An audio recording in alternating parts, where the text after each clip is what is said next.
Up to you while they're responding. Hey.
Clark goes way over the top and he's got the touchdown.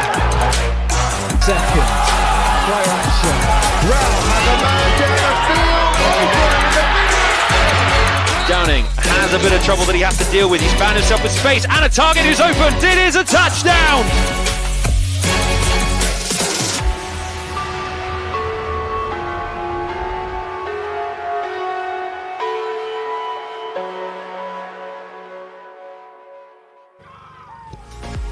It is top of the table matchups here today. The UWE Bullets making the long drive up north to face the Durham Saints here at the Graham Sports Centre.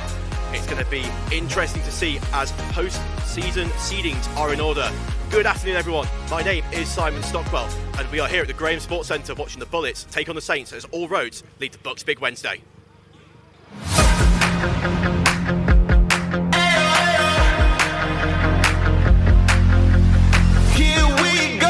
It's a dangerous show. Leave it all on the floor, let's roll. History's made by the bold and the brave, and the chances you take, let's roll. Everybody stand up, come together. Now it's time to let the whole world know. Here we come, wrap the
and we are all looking forward to BUCS Big Wednesday, 3 American football games on one day. But joining me today, Josh Penny, Max Strelitz, both former presidents of the Durham Saints American football team. Josh, what do you think of the season so far, just generally in the National Premier League? It's been really good. It's been a really competitive league. We've got Durham, Notts and UWE, each with one win versus the other. It is really tight at the top.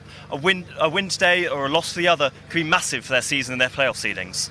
Yeah, very much so. And Max, looking at the other two teams, you've got Loughborough and Leeds Beckett dicing it out for 4th and 5th place. How do you see that falling out? Well, I think, unfortunately, Beckett have had a very rough innings this year, and we're just going to have to see how that pans out for them. But they were a much harder and more well-organised team than when we first played them at the beginning of the season. So when we played them last week, they're getting there. It's going to take time.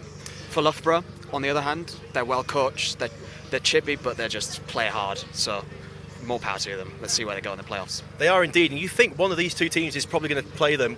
We're expecting Durham or UWE probably to take the number 1 seed, and you think, as it stands, Loughborough probably taking the number 4 seed there. But Josh, what we're seeing today, look at the weather conditions. What are you expecting? Yeah, the rain has just started to fall down here. Look, last time out, UWE did a great job of establishing the run. Durham needs to stop that. With the rain falling down, you have to expect UWE to really try and hit them hard on the ground. Durham, look, they're a very good passing offence. They will want to throw. It's wet out, it's slippy, it's going to be challenging out there. So with changing conditions, the game could change rapidly throughout. Yeah, and let's hear from Danny Ketch, head coach of the Durham Saints American football team.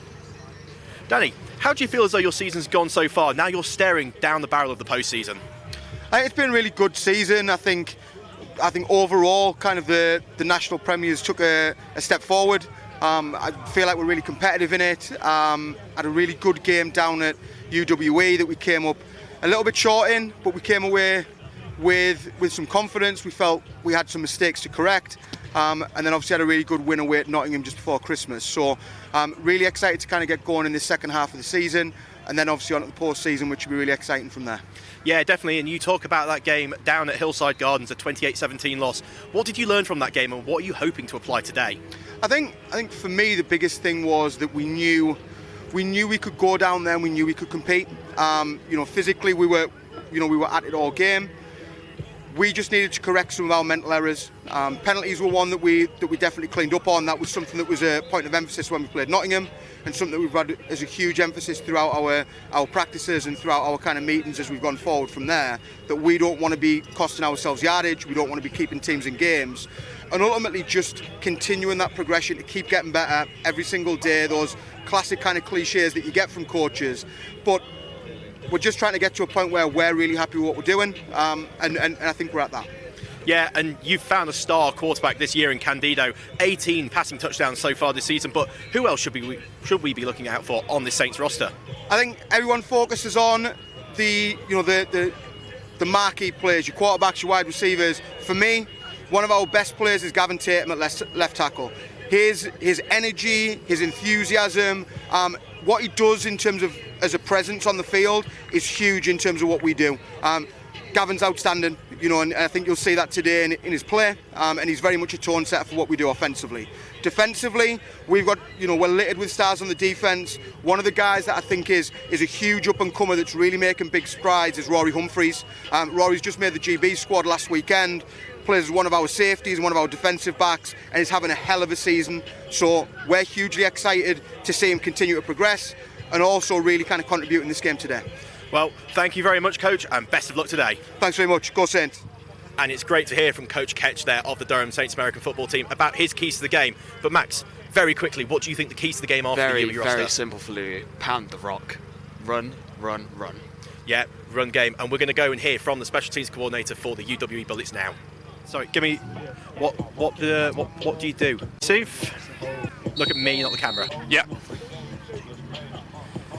And I'm here pitch side with Anthony Thursman, the special teams coordinator for the UWE Bullets. You're coming into today 5-1, and you've only got the Saints and gold left to face. How are you feeling about the season, how it's gone so far? I think really positive. You know, we're really looking forward to playing good opponents, and you know, for the rest of the season we've got nothing other than, you know, 2 really good opponents in the regular season, hopefully a semi-final, hopefully a final to go. So yeah, really positive. I think it's been, you know, tough to have 6 games before the break, but we've got through them. We're feeling good. So yeah, looking forward to good opponents ahead. Yeah, definitely the scheduling not favouring you there at all. But you've got some real firepower across the board today for the Bullets. Who do you think we should be keeping an eye on today? I think definitely, you know, playmaker-wise, running backs, we've got Keon and Josh Brees, you know, really electric with the ball. We're definitely getting them the ball a lot. I think the offensive line, you know, we started this interview, it wasn't raining that much. I can feel the rain slowly coming down more and more as I speak. So I think, you know, the run game is going to be key today. Yeah, and last time round, you took the win over the Saints, but it was a close-fought game. It's a pretty poor conditions. What did you take from that game, and how are you applying that today? I think the first game was a lot of big plays, right? You know, it was like broken plays, deep passes, there was some special teams mistakes from us. I think, you know, it really could have gone either way. I think for us, it's all about playing a tighter game, being more in control, you know, slowing it down, just playing our game. I think, you know, they're bringing their alumni in, they're going to try and make it tough for us. I think it's, you know, focusing on what we've got to do and getting the job done. Well, thank you very much, Coach. Best of luck today. All good, thank you. Well, here we are, folks. It will be the Durham Saints to kick off. Durham in the Palatinate and white, UWE in the red and black. Both of them coming out in their traditional uniforms today. It's Josh Penny joining me in the booth today. Josh, final thoughts before this kickoff? Very excited. It's going to be a great game. As I said, Danny Crane gets underway.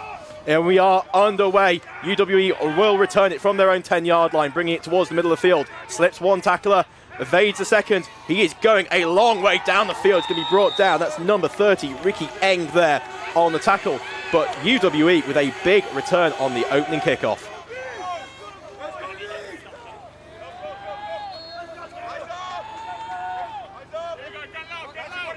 And we are going to wait to see the UWE offense. They are going to be led by number 5. That is Ethan Gretzinger, who took the Bristol Aztecs to Brit Bowl glory over the summer. And he's trying to do the same for the Bullets here. Both these teams, 1-loss teams coming into today. Both of them knowing being a 2-loss team probably locks them out of the number 1 seed in the postseason.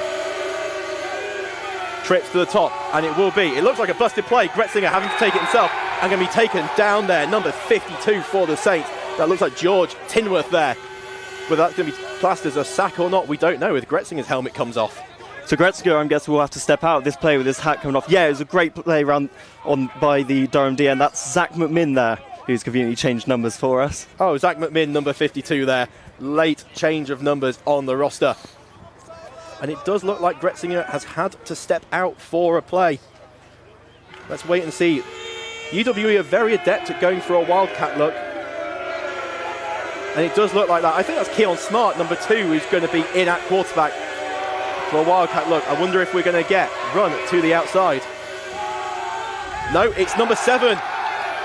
Yes, Josh Brees was asked to throw the rock there, and it was a big back down by the Saints defenders. Going to bring up 3rd and 12 here. Yeah, another great play from Zach McMinn there, blocking that pass. Look, this is 3rd and long now. It's a great start by the Durham defence. It is a great start by the Durham defence. We all know just how explosive the UWE offence is, though. 3rd and 12 is not a concern to them, and they are also very comfortable going for it on 4th down. This could still be 4th down territory, folks, as we will wait and see. We presume Gretzinger is going to have walked back in the game, and Gretzinger, indeed, number 5 there in the backfield. 3 down on the line for the Saints. 34 defence as the ball is snapped back. Gretzinger steps up, fires, and that is complete there. Number 44 coming down with the reception. That's going to be Quentin Wimmer again. Big target Quentin Wimmer has been for the UWE Bullets. He's done very well so far this season. It's a strong catch there with a hit as he's catching it. It brings up 3rd and about 3 or 4. 4th, sorry, the 3 and 4. You think it looks like UWE are going to go for it. Yeah, we expect UWE to go for these. They are not a team that is scared of 4th down turnovers, partly because they trust their defence so much. They're very happy just to say, 40 yards, we've got no problem defending this. It's a big offensive line there for the Bullets. Wimmer comes up in the sniffer position at fullback. And it's going to be Brees toting the rock. Brees leads up the left-hand side. Big tackle made by the Saints, but it will not deny the UWE 1st down. As for the first time today, we will see the chains move. I think that was 13 on the outside, did a real good job of securing the edge, pushing Jalen Wood, the corner, inside to get that lane on the outside. Yeah, Eduardo Carucci there was the lead blocker, something that goes completely unrecognised on the stat sheet, but it does not go unrecognised when these teams go into film study during the week. First down for the Bullets. Gretzinger. So we've had 2 plays with Gretzinger in at quarterback, 2 plays with Brees in at quarterback. I don't think anybody was expecting that today. There will be a handoff inside zone. That's Keon Smart with the rock. And he's going to be brought down after a short gain, but 3 or 4 keeps the Bullets on time. As we said from the start, they're going to want to establish the run game. 4 yards of run play, that's a good play from them. It is a good play from them indeed. 2nd and 6 incoming here. You can hear some of the noise from the Durham alumni. It is alumni weekend up here in Durham, and they have come out in force to support their team. It's tripped to the top of the screen. Wimmer in at tight end. Gretzinger drops back, looks to Smart. Smart open in the flats. Can he be taken down? No, slips the first tackler. Taken down by the second. Looks like Nathaniel Castro coming in. The 2-way player, wide receiver and DB there, number 1, making the clean-up tackle. I think Rory Humphries will be disappointed there to get stiff-armed like that. Rory's a guy with really great tackle technique, but there the running back just managed to get the beating of him. Yeah, Rory was mentioned in that pre-game interview with Coach Ketch as somebody to watch there, but not a good way to start the game for him today. 3rd and 2, full-back in the backfield. UWE going into the heavy set. It will be a handoff. It will be Smart, and it looks like they're going to be short. Brought down a yard short there. What a play by the Durham defence. Brennan Pagan there with a great tackle, stepping in normally at receiver, coming in at linebacker today. That is a really great tackle to bring up 4th down. Yeah, number 6 there, Brennan Pagan. Again, someone to watch when we were having discussions with Coach Ketch off camera. But 4th and 2, 2nd time 4th and 2. 2nd time, UWE look like they're going to go for it. Gretzinger and Smart in the backfield there. We've got Josh Brees stepping up as fullback. He was a dynamic running back last year. He's now stepping more in a fullback role. It will be Smart, and it will be a 1st down.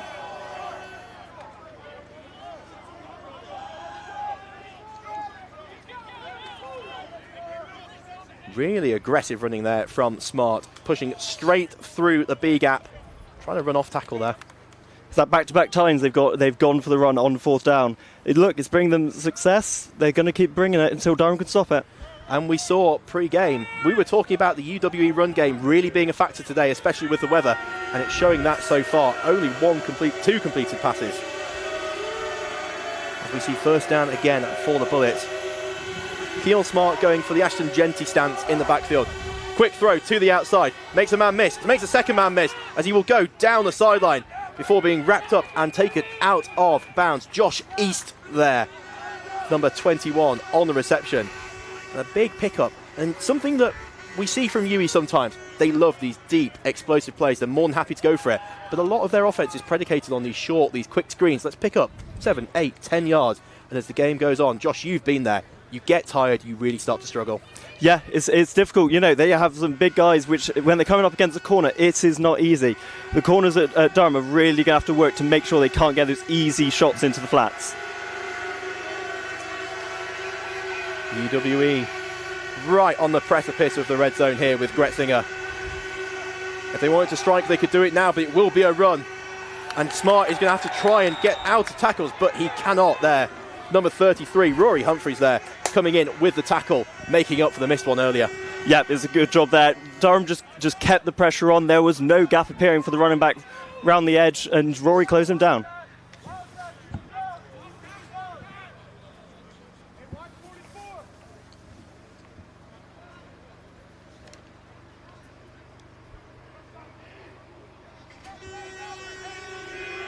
As we see UWE come back out in the Wildcat. The backfield is Wimmer, Smart and Brees. It looks like Brees will be the quarterback, or pseudo quarterback at least. And he's going to do more damage there, running straight through the middle. And eventually will be taken down. A couple of yards pick up there. And UWE just inching closer and closer to the Saints' end zone. UWE bringing out a lot of this Wildcat. It's not something we've seen much this season to this extent. This is clearly catching Durham by surprise so far. They're really having great success with it. Yeah, and we spoke to the coaches pre-game, and they were all like, oh, we've got something coming, but we won't tell you what. Maybe this is what the what was. Third down incoming for the Bullets. Gretzinger back in the pistol there. Smart in behind. Bunch trips to the top of the screen. It will be a pass out to the flat. It is bobbled. It is so nearly intercepted. Castro there, the DB on the play, managing to force the receiver, Josh Brees, to tip that up. And it will fall incomplete. We have 4th and 6 incoming. Now decision time for the Bullets. This is field goal territory. And it's a long 4th down compared to the 4th and 2s they've had earlier.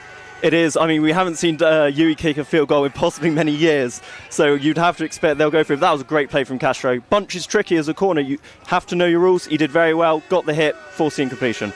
Yeah, it's very difficult, particularly when DBs can go missing on plays like that. And suddenly, the Bullets are looking at 4th and 6, when it could have been 4th and 2 again if they'd have caught that.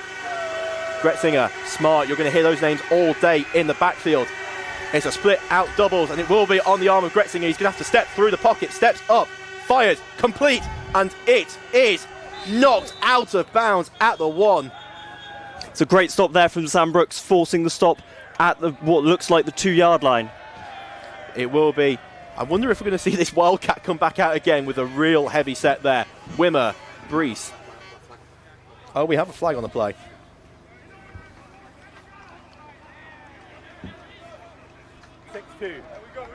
Personal foul, roughing the passer, defence, half-distance penalty, automatic first down. The first time we are hearing from our Bafra officiating crew today, and it is number 62, Ryan Loveday, with a roughing the passer penalty. I mean, at this point, half distance to the goal is going to cost them all of about 1 yard, if that. But still, not a penalty you want to see. If you do that, you know, at the halfway line, Josh, that's a real killer. Roughing the passer, it is entirely avoidable. However, yeah, given the circumstances, it has not made much difference, but it's a great opportunity now for the UWE Bullets. And we spoke, are we going to see the heavy set? That is Brees and Wimmer in the backfield. Gretzinger clearly having a light day so far today. It's going to be Wimmer with the carry. Wimmer chopped down early there. That's Brennan Pagan back again with another great tackle, taking Quimmer's legs out.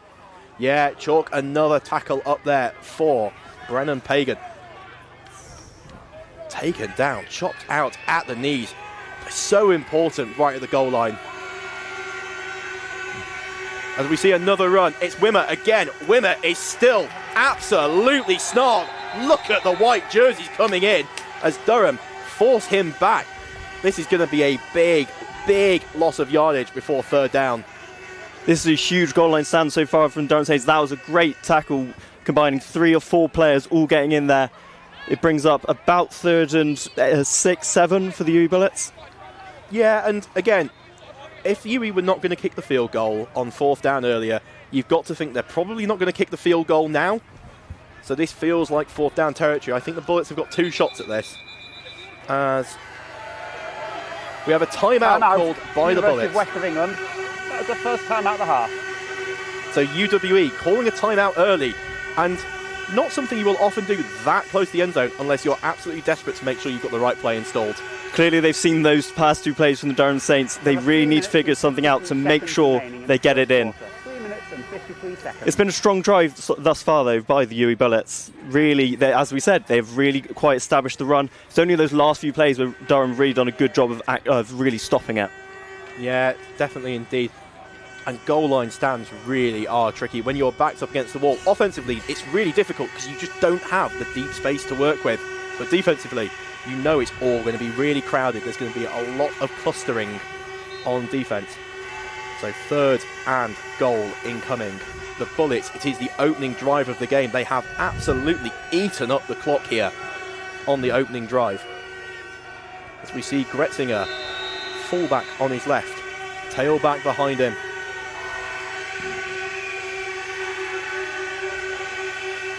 It is a snap. It is a play fake. Gretzinger has the ball. Looks to the right. He will complete to Wimmer, his favourite target so far today, as a flag is thrown in the offensive backfield. Going to be a very interesting call this. Offensively, it could hurt the Bullets. Defensively, this could be a fresh set of downs if Durham have held or something like that. This would be an absolute breaker if it's a penalty on Durham.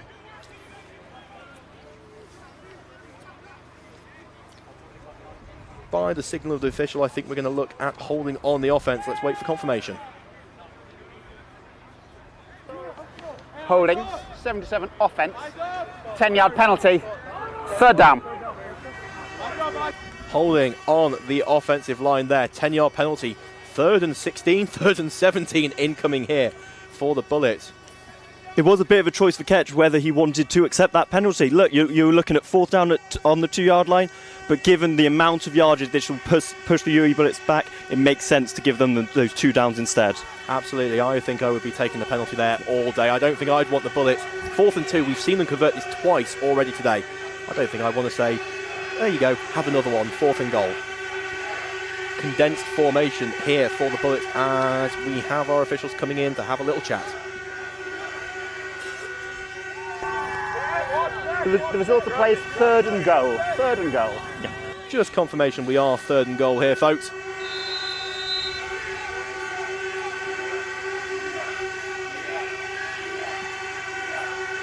What can Gretzinger do? It's all going to be on his arm, you would think. It looks like that. Steps up, spins out of the sack.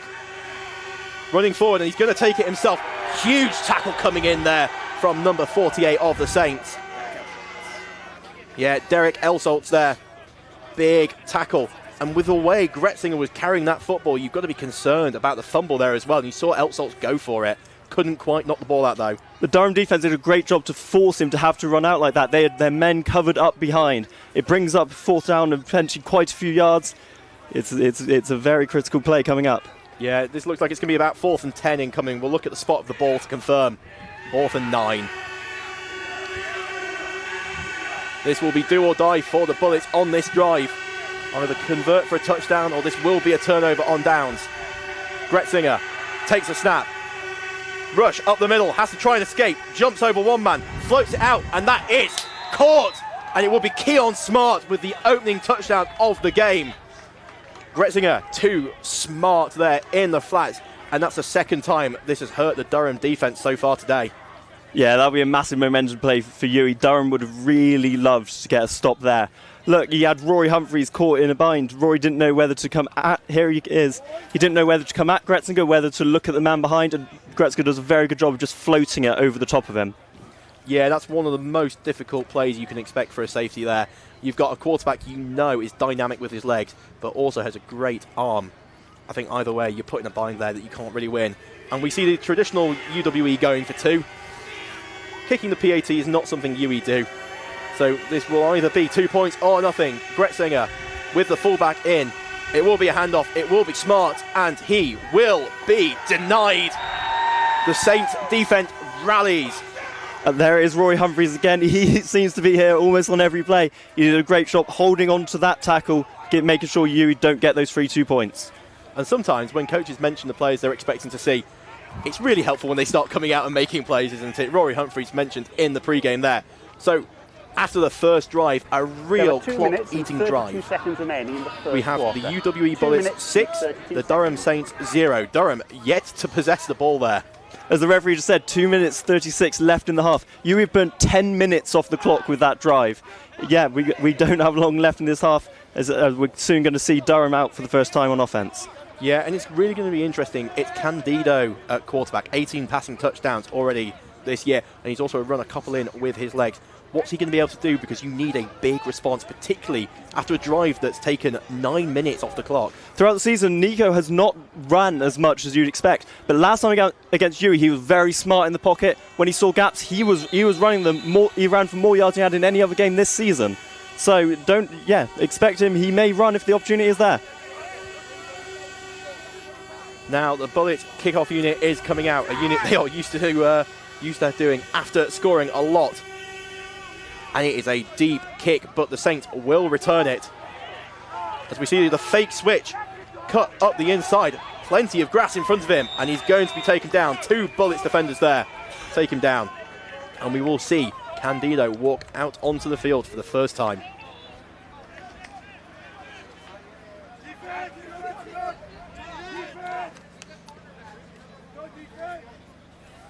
Chance Sparks, number 8, the returner there you can see with the black sleeves. That's Castro, number 1, taking his helmet off there. And he has been a two-way player for the Saints. We've said it already. We can expect to see him sprinkled in at wide receiver as well today on offense.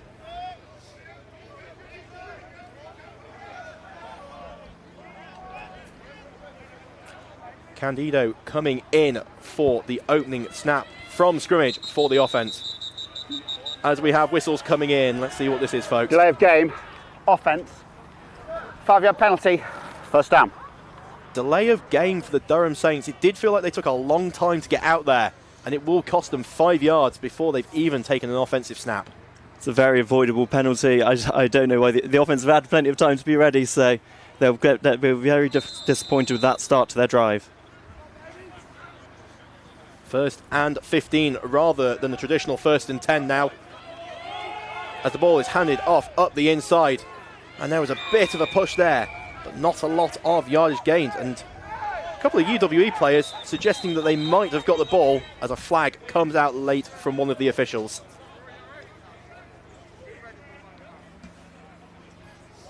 Looks like Brennan Pagan, number 6, carrying the ball there as well. We've talked about him on defense, now we speak about him on offense.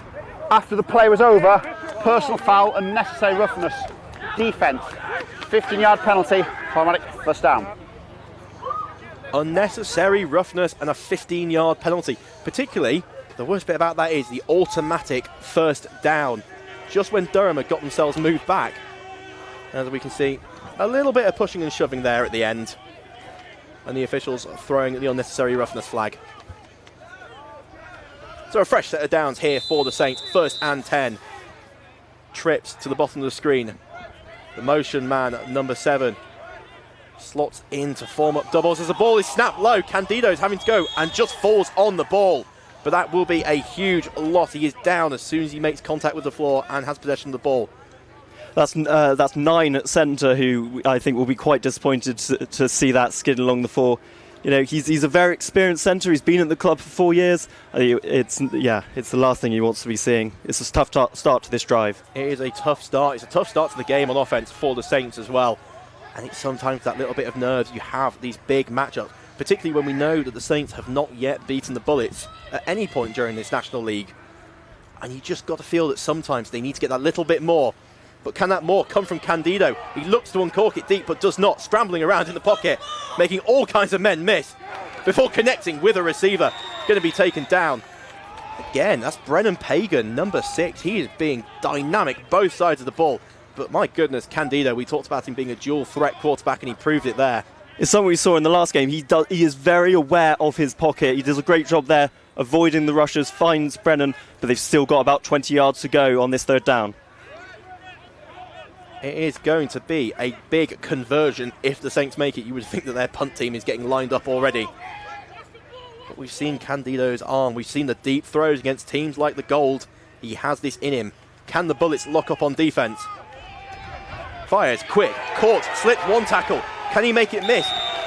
I think he's going to be spotted just enough at 1st down yardage, and he is, folks, by 1 yard. The Durham Saints will convert on 3rd and 21. An absolute backbreaker there for the Bullets as we see the replay coming in. You had an opportunity there to get the tackle. It would have forced 4th down on about 10.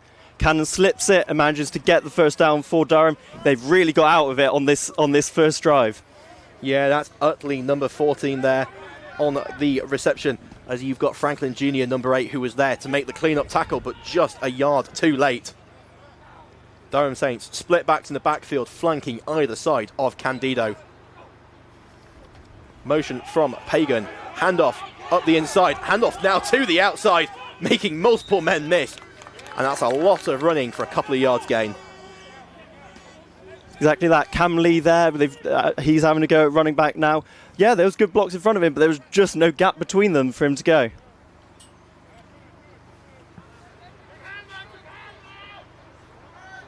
It's not often you see split backs where the other back isn't leading directly up for the running back who takes it there. I guess that's what it turned into in the end, Josh, didn't it? We got there in the end, but it's Pagan in the backfield. UWE showing all sorts of funky coverage. Is it cover 2, cover 6? No one knows. But Candido steps back, surveys that coverage, steps up through the pocket, up the sideline, and steps out of bounds. Again, we have 2 dynamic quarterbacks on offense, and this is what you love to see in the National League. Yeah, it was a great job there, IDing that there was there was a gap in for him to run. Yeah. And then he finds his way through, gets him what looks like a first down. Yeah, just to remind you folks, the clock is unofficial. That's why it is saying zeros on the clock. We still have time in the first quarter, as Candido will try and make the most of that time.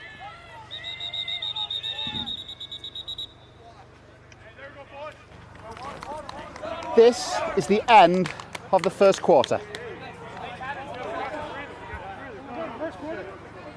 So at the end of Q1, we have the Durham Saints on offense 0, the UWE Bullets 6.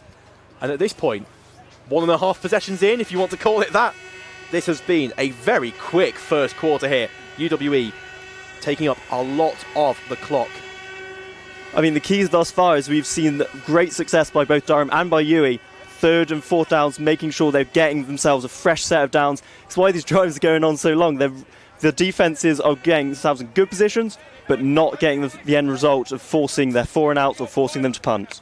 Yeah, very much. And it's those conversions, those turnovers on defense that are really going to be critical today. You can think that these offenses will go toe-to-toe with each other, but the game at Hillside Gardens, what it came down to was that Bristol managed to just force 1 or 2 more punts, 1 or 2 more turnovers, and that was all it came. There was 11 points difference in the end of that game. 2 scores, and there was probably 2 more turnovers on defense for the Bullets compared to the Saints. But now we get to see what the Saints do in plus territory. And it's going to be Candido empty in the backfield. First time we've seen empty today. 5 receivers out. UWE get into a big nickel formation. And we will see Candido take the snap, opening the second quarter. Drops back, is going to have to evade pressure, does a great job evading pressure, and will eventually take off. And he's going to be taken down just short. This looks like we will get second and a couple incoming here for the Saints. There's another smart play. Look, Nico he's looking to try and take the heads off you. He's really trying to get those deep passes in, but when they haven't been open, he's done a really good job of getting some yards, keeping the chains rolling. And that's what's important, keep the chains rolling. Although, if I was the Saints right now, I'd be lining up a deep shot, take a shot at that end zone. You've seen that you can move the ball. I think they could convert 3rd and 2 here, 2nd and 2. I wonder if they're going to take a shot at the end zone.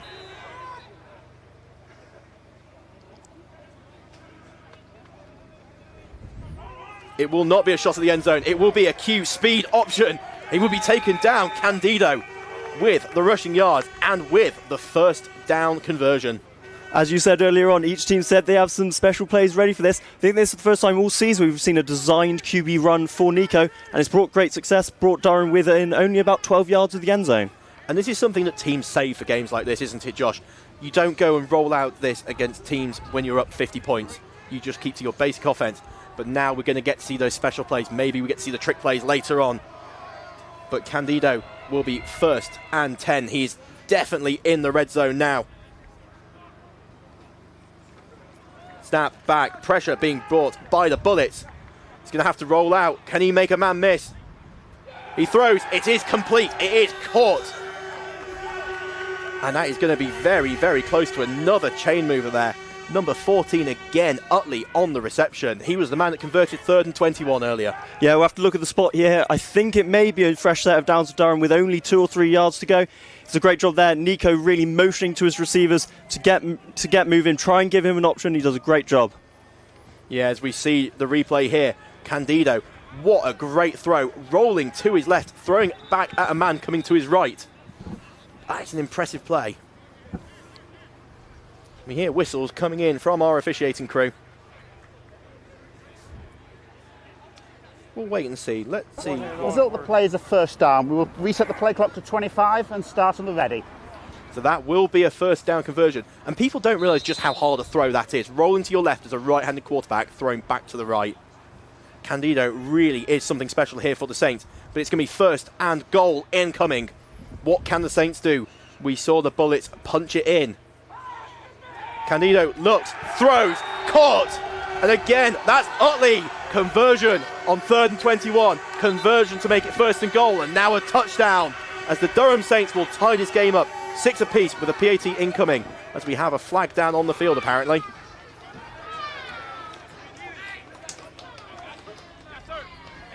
I wonder whether there's potential of pass interference. It was very handsy at the point of contact, wasn't it? Yeah, I couldn't see too much at the time. I have to wait and see what the officials have to say. The result of the play is a touchdown.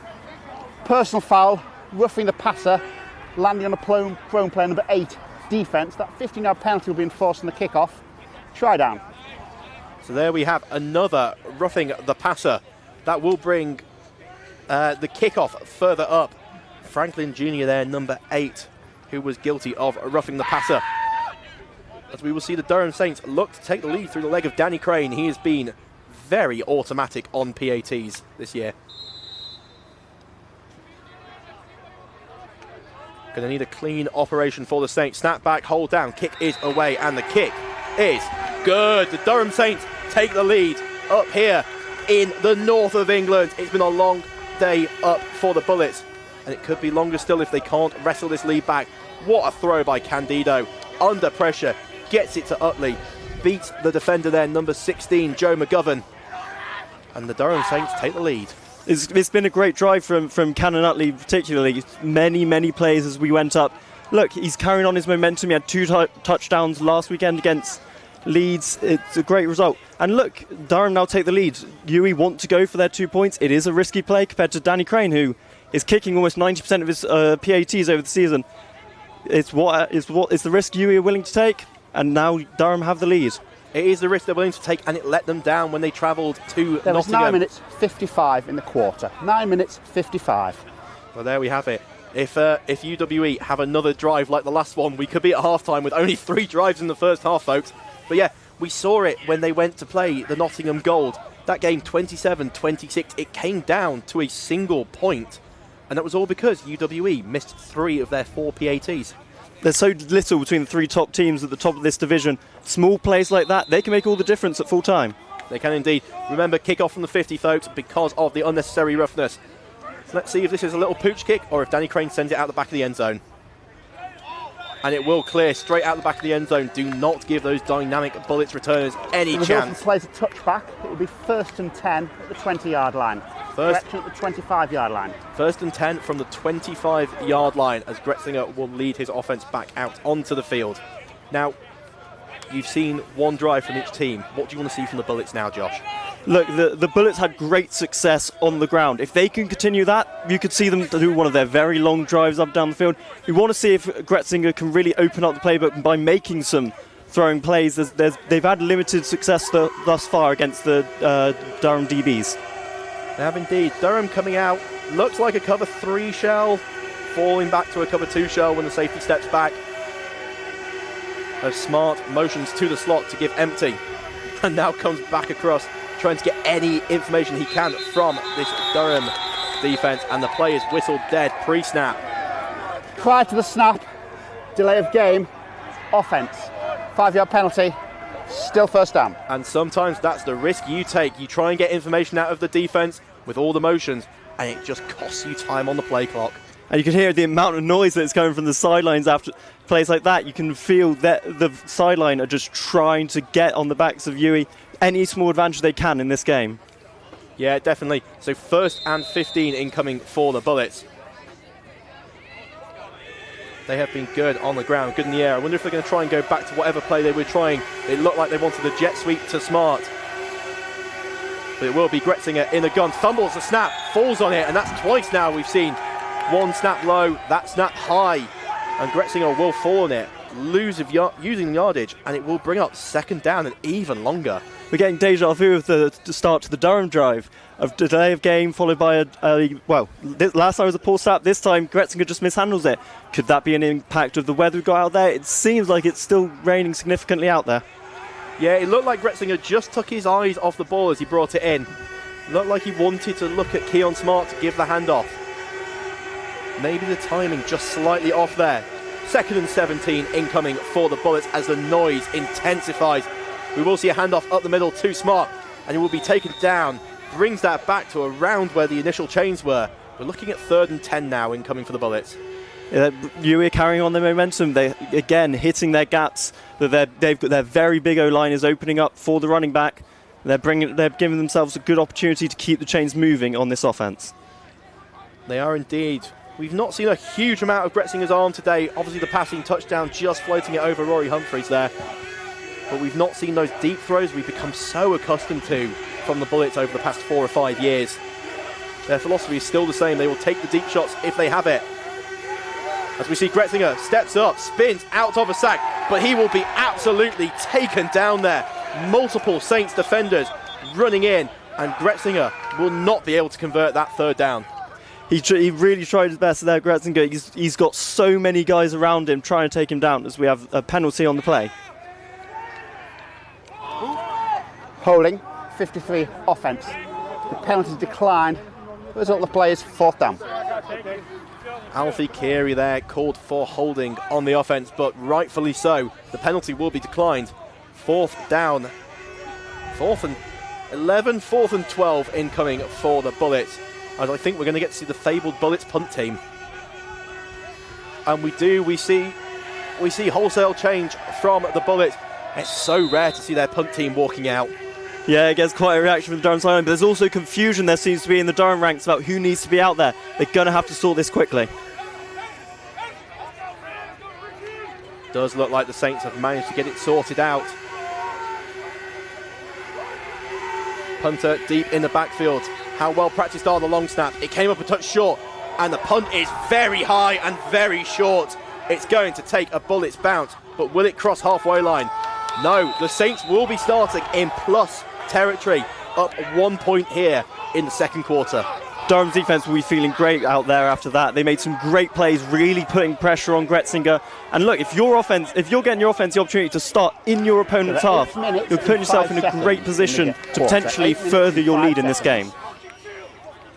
Candido was dynamic. He was excellent. There's no other word for it on that previous drive.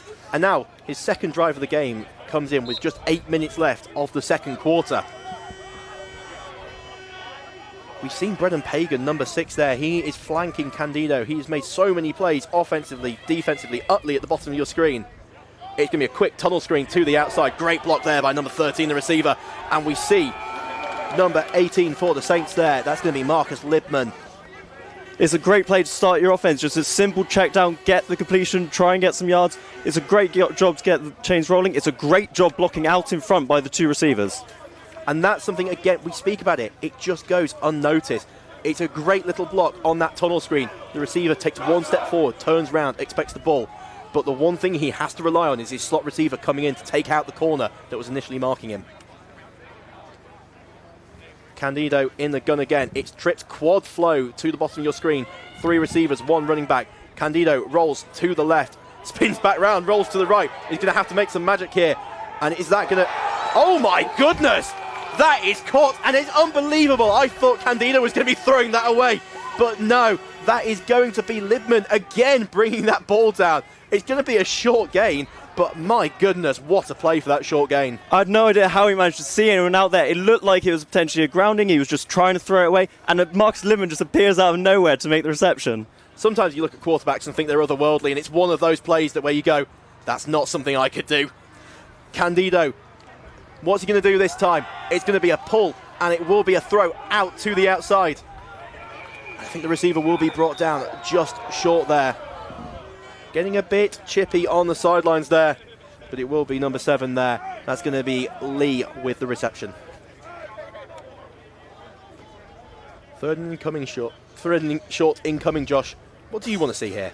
Look, it's 3rd and 2. You'd think run, but I don't say they've established it so well thus far. Look, they've had great success just getting a few yards on their little check down screens. Look to see if Nico's going to be looking for a quick route here.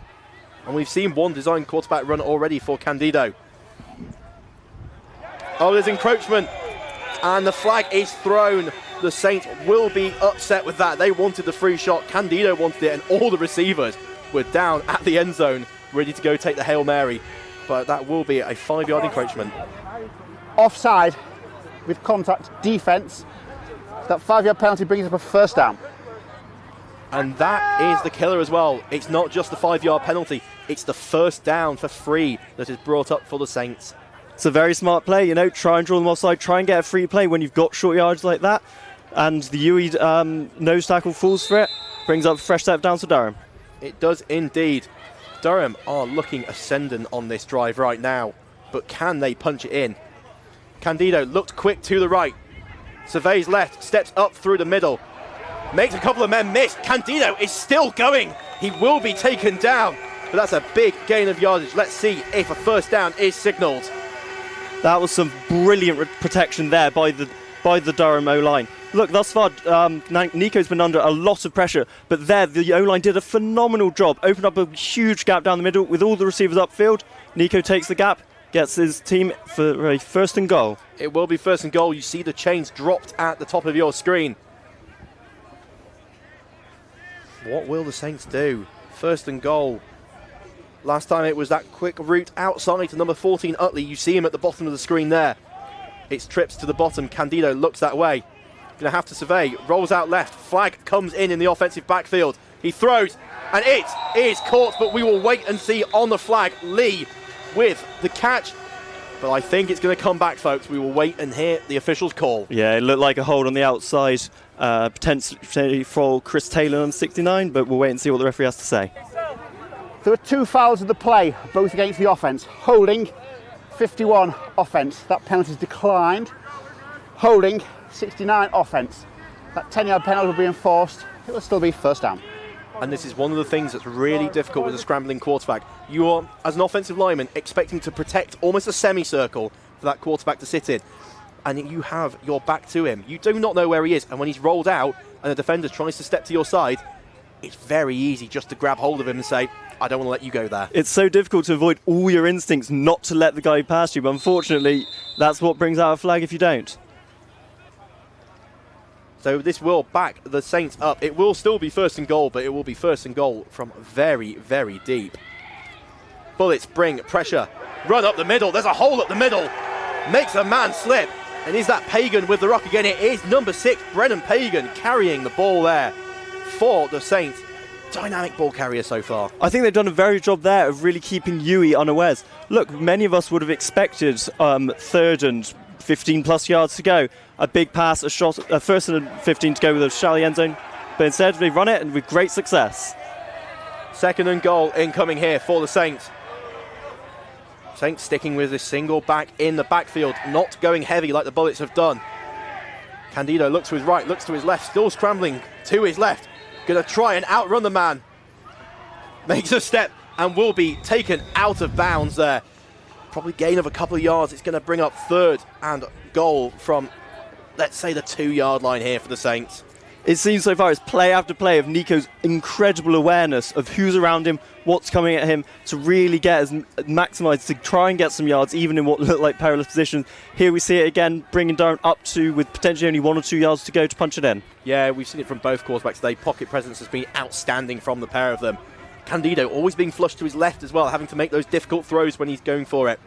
But it will be empty here for Candido. 5 passing threats on the line of scrimmage. He's going to look quickly to his right. He's going to have to scramble left again. Can he make some more magic happen? No. Throws out of bounds, avoids the sack, and it will bring up 4th and goal from the 2, as a really interesting decision will now come from the Saints coaches. We have to say UWE have done a really good job so far. Nico has had little to no opportunities to throw the ball. His receivers are just looking locked up anywhere. It's a tough decision. It looks like Nico's staying out for a 4th down and goal. And I don't blame the Saints here. The Bullets are a team that can score very quickly. We've only seen 2 possessions here, scored on 50% of them. You want to get as many points as you can. There's very little you can do and say, let's work this on defense. I think this is the correct call for the Durham Saints if they score. And it will be Candido flanked by Pagan. Utley to the bottom of the screen with Lee in the slot. It will be a handoff to Pagan, and he will have nowhere to go. And there's a bit of controversy almost here, as it looked like the ball had come out, but it will have been whistled dead first. So it looks like the Bullets are going to be taking it over. The ruling on the field is that the runner was short of the goal line. The result of the play is a turnover on downs. First down to the University of West of England. There you have it. But one of the things about going for it on 4th down there, Josh, is now the Bullets start backed up and the safety is in play here. Yeah, you'd have to think Durham might try and send a bit of pressure, but look at that last play. UWE sent 6, 7 guys. They saw the run coming with how little opportunity there have been thus far in the past game. It was a great call by the DC to get the stop. Yeah, Coach T there, DC for the UWE Bullets. bringing up a great call. So we see confusion from the Durham Saints. And we were waiting for the officials to come in and have a chat. There were whistles blown, so we can see everybody relaxing now. Potentially the ball wasn't quite set. But it's a heavy set here for the Saints. You can see multiple men on the line of scrimmage. Defensive linemen, linebackers all up in the mug. It's going to be a handoff to Smart, and he's going to work his way through a hole to the outside. And it's going to be taken down. Gain of 5 though. It was a good job there from Castro. It was a corner on a run play. You want to try and keep your edge. He does a good job, keeps his eye on the outside. So then when the running back comes out, he can make tackles. We have a flag on the play. This will be an interesting flag, particularly with where it's thrown, not quite in the offensive backfield, and it looks as if it will be going against the Bullets. Holding, 59 offence, half-distance penalty, still first down. Half-distance penalty is basically they're going to back the Bullets up almost to the 1, maybe the 2-yard line here. So we spoke about the Bullets being backed up, and now they're going to have to go first down again and get out of their end zone yet again. It was Smart last time. I wonder if they'll go straight back to the same play. You can just hear the noise from the Durham fans here. All sorts of instruments, vuvuzelas have been brought down, creating as much noise as possible to try and confuse this Bullets offense. And look at the number of men up on the line.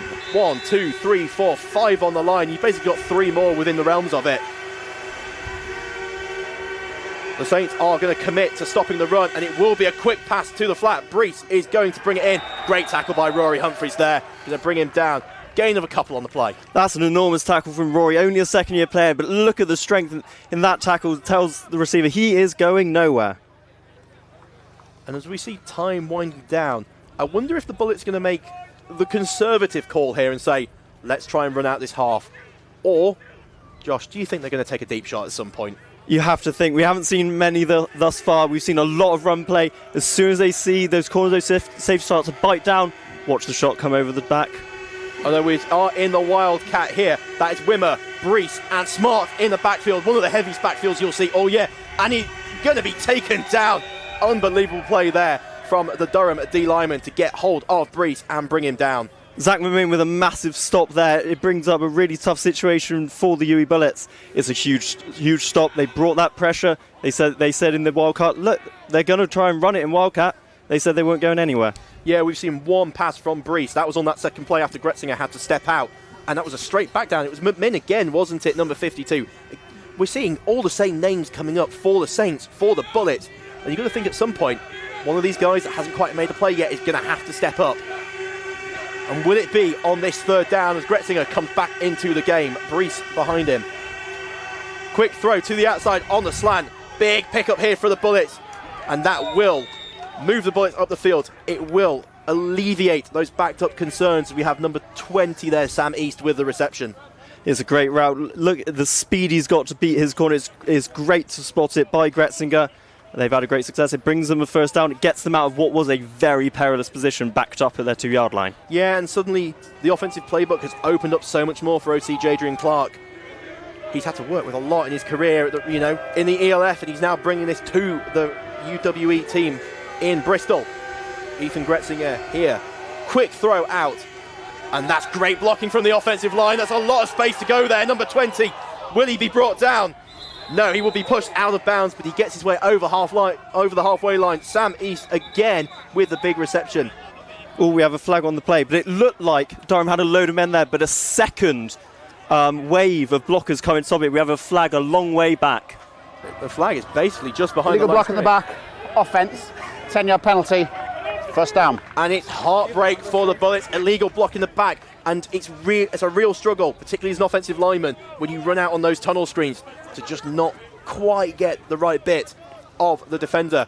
But there we are, 10-yard penalty, and that huge play is negated, and that's the worst bit of it. UWE will be absolutely disappointed with that. It was a massive play. It had taken them into Durham's half, but it's given the Durham defence another lifeline to keep UWE pushed back into their own half. So it will be first down. The Bullets are going to have to do something here if they want any chance of scoring in this half. It's so rare to even consider the Bullets going into half-time trailing, let alone to actually see it. We wait and see. Gretzinger will take the snap. He will throw out and leaves it short of the running back. Keon Smart there could not quite get down to bring that in. 2nd and 20 will be incoming. Durham brought 5 on that play. The pocket very quickly collapsed, as we may have. This is the 2-minute warning. Durham have 3 timeouts. University of West of England have 2 timeouts. Josh, I'm going to ask you a question here. Have you ever seen a game between the Saints or the Bullets get to the 2-minute warning in the 5th drive? I don't think I've seen a game like this almost anywhere. The clock is flying down. Look, I mean, these are long, heavy drives. They're really grinding out. We've been used to seeing shots over the top. We're seeing none of it today. The teams are really working hard just to get those first downs. Yeah, very much so. And the question will be now, you know you're at the 2-minute warning, 2 timeouts, but you're long down in distance. Do you take the shot? As Gretzinger tries to step up, and Gretzinger cannot step up there. The Durham Saints swarm, and the Durham Saints will take him down. Derek Elsalt's there, number 48, will bring him down. That brings up 3rd, and this is going to be 3rd and about 25. And the question is, if you're the Saints head coach now, is do you take the timeout? Look, it was the same as last time. Last time they brought 5 forcing completion. This time they bring 5. The pocket collapses quickly. They make the play. Gretzinger does well to hold on to the ball. It was wobbling in there with Derek Elsalt's making the tackle there. Very much so. And again, is that number 14 Utley coming in on defence as well? The Saints are playing almost their entire team both ways, aren't they, Josh? You got Utley, you got Brennan both at linebackers, you got Castro there at corner. They've got guys working hard. They really want this win. They're having to put their bodies on the line both ways. We have a flag. Will this be delayed game?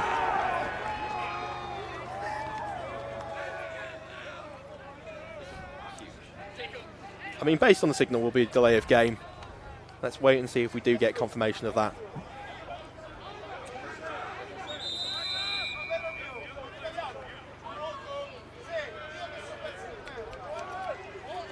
A little bit of conversation going here for what felt like a simple delay of game penalty. Maybe there's something a little more to it. Delay of game, offence. 5-yard penalty, still 3rd down. Durham have declined the runoff. However, UWE have also chosen to take their 2nd time out of the half. So this is a bit of technical football knowledge, folks. When you are inside the 2-minute warning, a delay of game can cause a runoff. That is a 10-second runoff. Now, I would have thought Durham, you can normally say, we'll take a timeout and we'll stop that runoff. If I was Durham, I said this earlier to you, the play before to you, why are they not taking the timeout? Why do you not try and preserve the clock and say, we can have a couple of shots here at the end zone? Yeah, exactly. Look, we're within the 2-minute warning. There is very little time left. With UWE this far back, if they get a stop here, force that punt, Durham will be in great field position, potentially for a shot at the end zone, potentially for Danny Crane for his 2nd field goal of the year.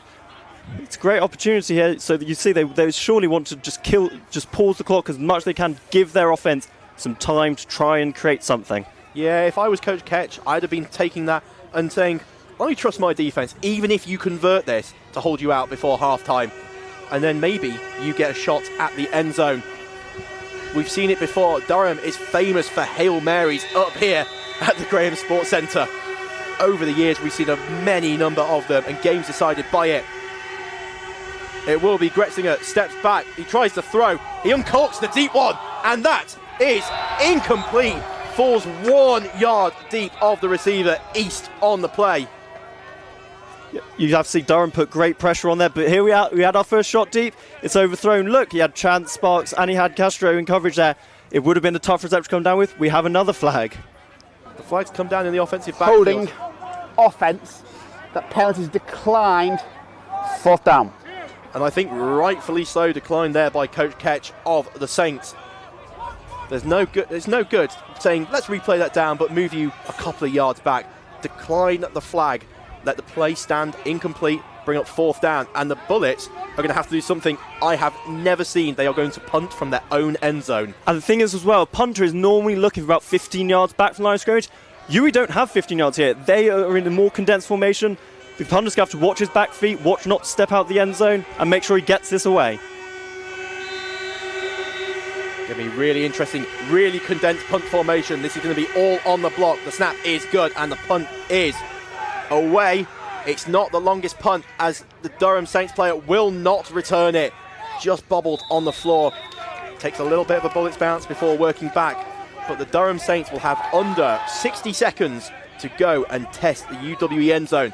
And what you're going to think here is Candido is going to look to take the deep shots that we're yet really to see today, apart from that previous one from either team. Yeah, you have to look at some deep shots. Look, if they want to kick a field goal, realistically, they need the ball on the 23-yard line. A 40-yard field goal for Danny Crane is about the limit of what they feasibly try, and even then they'll be trying that when the time is about to roll out. So expect some deep shots here from Nico. Yeah, if you think 40 yards is Danny Crane's limit, 23-yard line is where the field goal target line will be for the Saints. Candido doubles, running back, flanking him in the backfield. Will it be 4 or 5 in the pattern? It's just 4 in the pattern, 6-man protection. Candido with all the time in the world, falling back, throwing. Throws out of bounds as we see markers down on the field. And they're in the defensive backfield as well. Could this be defensive holding? Holding, defence number 8. 10-yard penalty, that is an automatic first down. And that's Franklin Jr. again. He's called for his second penalty, but the automatic first down on a defensive holding. I thought it was interesting to see there. UWE throughout this have been sending a lot of pressure on Nico. This time they only brought 4 against the 6-man protection. Clearly they're looking to get plenty of men back deep. They want to break up passes. They're expecting deep shots as of we. Coach T going into the prevent defense, it looks like, as we will see what the Bullets do. You see the 2 safeties there standing quite deep. Potentially, it looks like cover 3, 1 corner down hard against Utley, number 14, as he starts to bail off. Candido takes a snap, 5 in the pattern. Again, all the time in the world, out to Pagan, the running back, makes 1 miss, and just about slips out the second, dives forward for the gain of a few yards. Will we see the hurry up, or will we see a timeout? We see the officials calling for a timeout, but who has called it?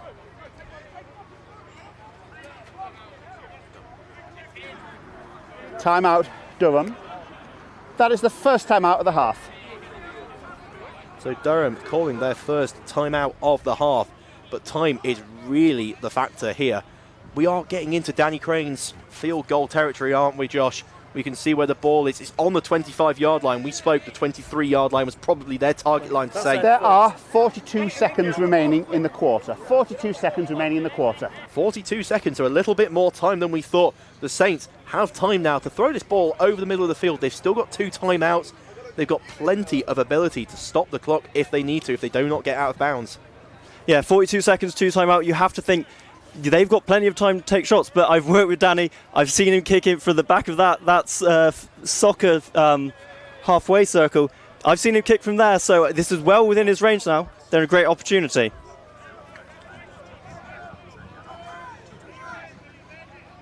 So the Durham Saints here, 2nd and 5 incoming, 42 seconds remaining. That's 4-2 seconds. 2 timeouts for the Saints, 1 timeout for the Bullets. It is getting tense here in Durham. But is Candido tense? No. Throws it across the middle. Makes 1 miss, makes 2 miss. Trying to spin out of the tackle. Will we see the timeout called by the Saints? We see the arms of the officials in the air. It looks like the Saints will call the timeout. That number 7 Lee on Durham. reception. That is their second timeout of the half.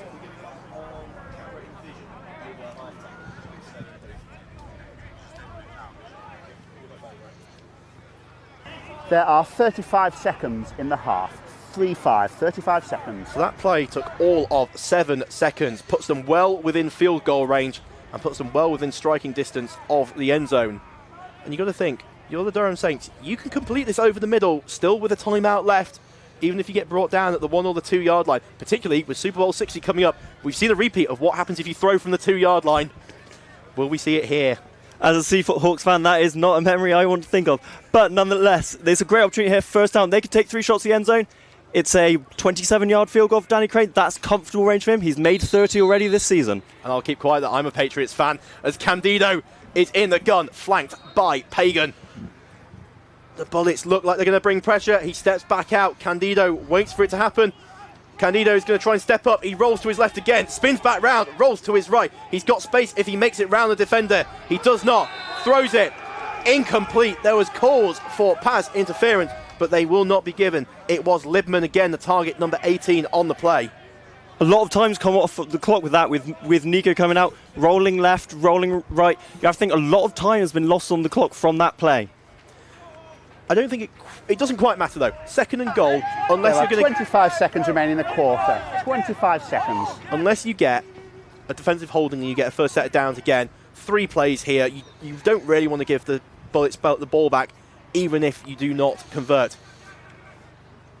It looks like it will be on Candido's arm, and it will be, but pressure up the middle, throws across, caught, and can the Saints convert? That might be a huge tackle. Let's wait and see where the officials come in. It's Libman on the reception.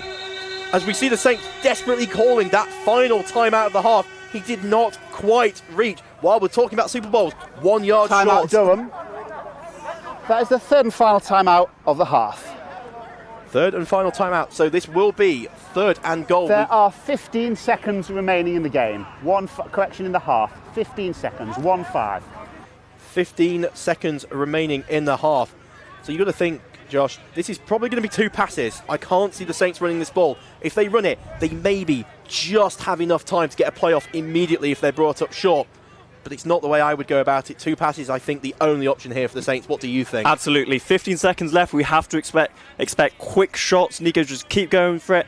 If they don't get it, 3 seconds left on the clock, expect Danny Crane to come out. But you saw there, Marcus Libman, he reached the ball out, which is a risky play. You risk it, force a fumble there. You reached out, could not quite get it over the line, but it brings Durham within a yard or 2 of the end zone. And it's sometimes those risks you've got to take when going up against the Bullets. We've said it before, the Saints have not beaten the Bullets since the introduction of this National Leagues format. And if they want to get the monkey off the back, much like Nottingham have done, they are going to have to take them down. And this is the last time to do it before the postseason. As we see, arms in the air. I wonder if the Bullets have taken their last time out. Timeout, University of West of England. So it looks like Coach T. That's the third and final timeout of this half. Coach T wants to speak about something for the UWE Bullets. He wants to get this play right. You see him walking in, his call sheet hanging off to the side. I wonder if he's got a call for this. Surely at this point, there's so many plays on the goal line. How many goal line defensive plays will they have called? Well, you saw in that they had 6 guys lined up right in front of the O-line. Expect pressure here. They don't want to give Nico more than a second to think about it before he makes a play. Hope that he makes a mistake. It's third down now. This might be his last shot of the half. Third down. And the question will be, if this is short, but the clock is not rolling, let's say the ball is incomplete or someone runs out of bounds, do you bring on Danny Crane to try and make this 4 points? Or do you have another go and try and make it 8? It's a difficult decision. It puts them in a 4-point lead, but 4 points doesn't matter against a team that does not kick field goals and is only going for the end zone. And that's what we're thinking of. Candido will be the one to take this snap. It is a pass as we expected. It's a fade to the outside. And that is incomplete as pass interference comes out, folks. It will be a fresh set of downs if this is defensive pass interference as we expect. Libman was the target. There was all kind of hand fighting from both players. This call could go either way. We'll see a big discussion between the 2 officials that each had differing views on the play. We'll see what they come out with. Pass interference, 25 defence. Half distance penalty, automatic first down. So this really opens things up for the Saints. They may have basically no time on the clock, but when you're this close to the end zone, you can complete plays in 4 seconds or less. I think they've got 2 shots at the end zone here before having to consider whether they bring Danny Crane out to try and kick a field goal. There are 11 seconds remaining in the half. 11 seconds, 1-1. Yeah, as we hear 11 seconds, 2 quick 4-second plays. Gives them enough time to still go for it. But I think UWE, will be quite disappointed with that. They'd brought it to 4th down. That would have been potentially Durham's last shot. But now they've got another few opportunities to try and put it in the end zone. Yeah, it was Josh Shadipo there, number 25, called for the pass interference. We can only think these are going to be passing plays. No timeouts left for the Saints. As the snap was low, it is thrown. It is completed. The Durham Saints and Cameron Lee will bring the reception in. Josh, the UWE Bullets look like they will go into the half trailing as the Saints now lead 13-6 here in the National Premier League. And now an opportunity for Danny Crane to give them an 8-point lead. There's a great play over the middle. With that many people coming at him, I don't know how Nico found the gap to send it to Cameron Lee. Do we have a stoppage on the play? We do have a flag out. Let's wait to see what this is. My goodness, what a play from Candido. Corrals the low snap outside his right knee, low and right. Manages to get that in under pressure and thrown to Lee. with the hand signal. It looked like the penalty will be against the Durham Saints. Whether it's excessive celebration or something like that, I'm not sure. A substitution problem per se. We're really not sure what could have happened here. It seems they've still got a field goal unit out, but there's discussions now going on with Dan Meyer. So if I wonder if this is after the play, and the question is going to be, if this is, let's say, a 15-yard for some sort of unsportsmanlike, whether this will be asking whether he wants it on the PAT, which I think is unsportsmanlike conduct on Durham's sideline, entering the field and not taking part in the play. That 15-yard penalty will be enforced on the point after try down. And that was where I was going with it. I think you have to enforce it on the point after and try and push this back to make this a 7-point game so that you can take the lead with that touchdown and 2-point conversion we know the Bullets will go for. So 15 yards put them at the 18-yard line. 18-yard so that's line. A 35-yard field goal. Danny Crane staying out, 35 yards is within his range, but it's a lot less comfortable than he would have been with a 20-yard field goal. Yeah, definitely. And again, one of those unnecessary penalties. We know just how much this game means to the players, but you can't come on from the sideline. And as the official said, did not take part in the play because they weren't supposed to be on the field in the first place.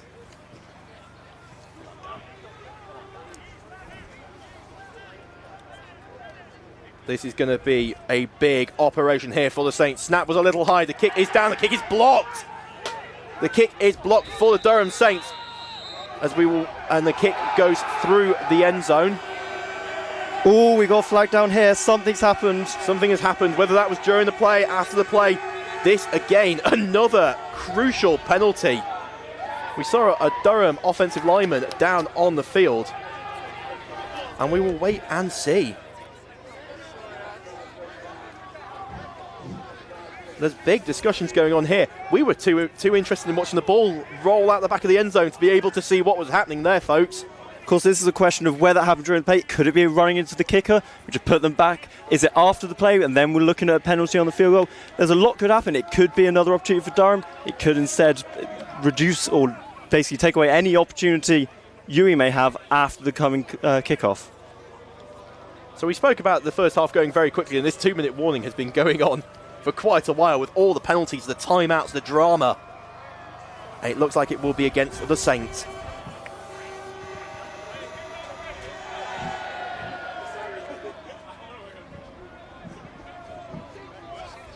While the ball was still live, unnecessary roughness, piling on a player, not taking part in the play under Durham. The penalties declined. The try is no good. So it was during the play, therefore the Bullets have to decline it if they want the no good. Otherwise, if they'd have accepted the penalty, Josh, it would have pushed the Saints even further back, probably out of field goal range. But you then say, oh, do we just throw up a Hail Mary? So UWE will stick with the 0 there from the PAT. And now with 6 seconds left in the half, can they work some magic here? You would think this is going to be one of the little pooch kicks here from Danny Crane. There are 7 seconds remaining in the half. 7 seconds. I have to think potentially with where Danny Crane is. Look, you do not want to give UWE a shot at the end zone. 7 seconds on the clock. Are UWE still with a timeout to spare?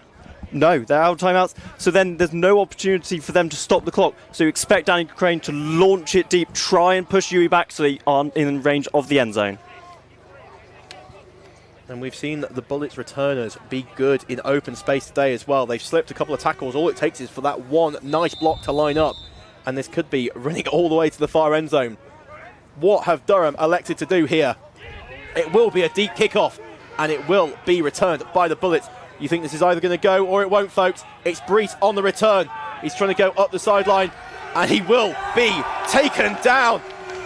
We will wait for confirmation from the officials, but that felt like more than 7 seconds. We see the officials having a discussion. Are they going to call this the half? This is the end of the first half. And there we are, Josh. The Durham Saints will lead into half-time. 13 points to 6 against the UWE Bullets. A score which has basically been unheard of in the last 5 years of University American football. The UWE Bullets trail going into half-time. UWE, the 4-time national champions, they're winning game after game after game. Many not even close, and yet here, Durham taking the lead. They will be absolutely thrilled that, yes, they missed that PAT. 7 points, of course, UWE only go 6 or 8. but still, it's a great result. They did well on that kickoff. They did not give them a lane, and you have to question, did they need to run out that? Could they have called a fair catch to take a shot? That is the question, folks. And it is time for the highlights of the first half. Here we see Gretzinger rolling out to his right. This is the first touchdown of the day. Floats it over number 33, Rory Humphreys. Keon Smart, number 2 there with the reception as the Bullets took the lead 6-0 in this game on the opening drive. Big play that was there for the Bullets. But now we see the response. Candido, the zig to Utley, beats his man and catches it. That brought the game to 6 apiece. The Durham Saints were responding early in this game and keeping up with the Bullets there. Kieran Utley has been great on offense and defense. You see him there with the reception and with the celebration there, folks.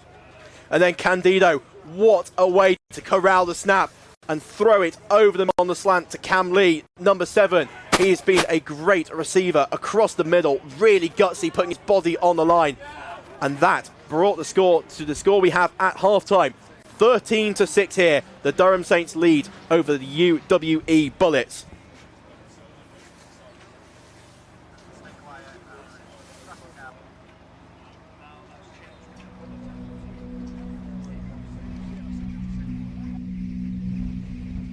Birds flying high, you know how I feel.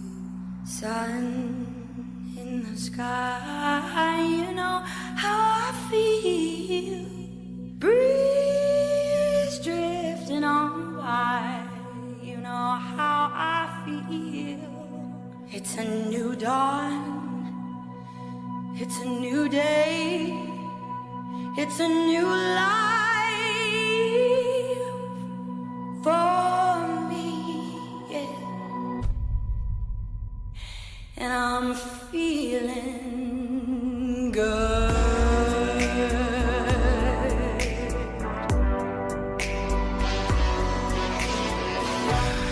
Fish in the sea, you know how I feel. River running free, you know how I feel. Blossom on the tree, you know how I feel. It's a new dawn, it's a new day, it's a new life for me, yeah. I'm feeling good.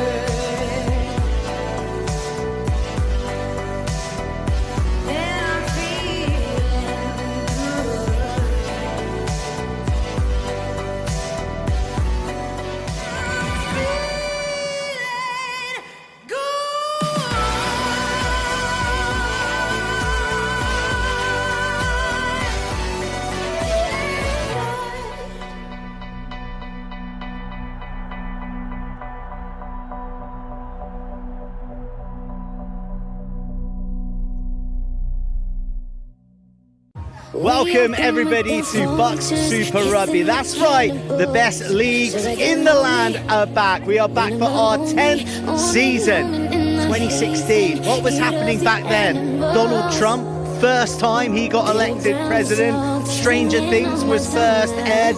Taylor Swift and Calvin Harris were dating. Well, not everything stands the test of time, but one thing that does is this very league here. This is what it's all about, BUCS Super Rugby, where the best university leagues in the land battle it out for cup glory.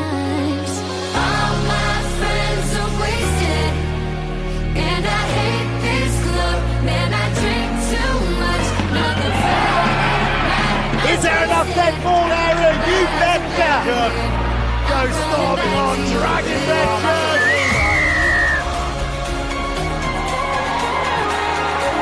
Dab through once again! Perfection! The back this time! Interception! Here we go!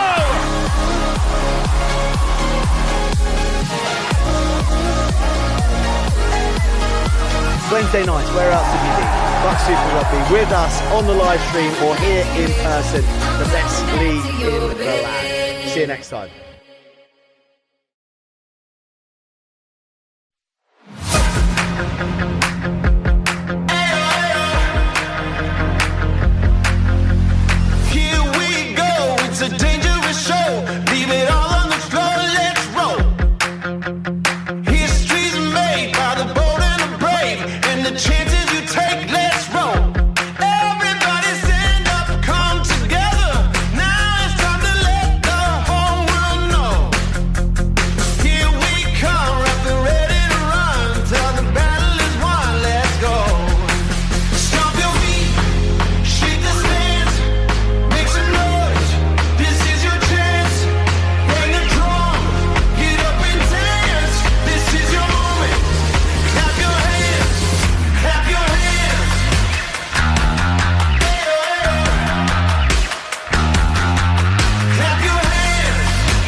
but now I'll rise above you.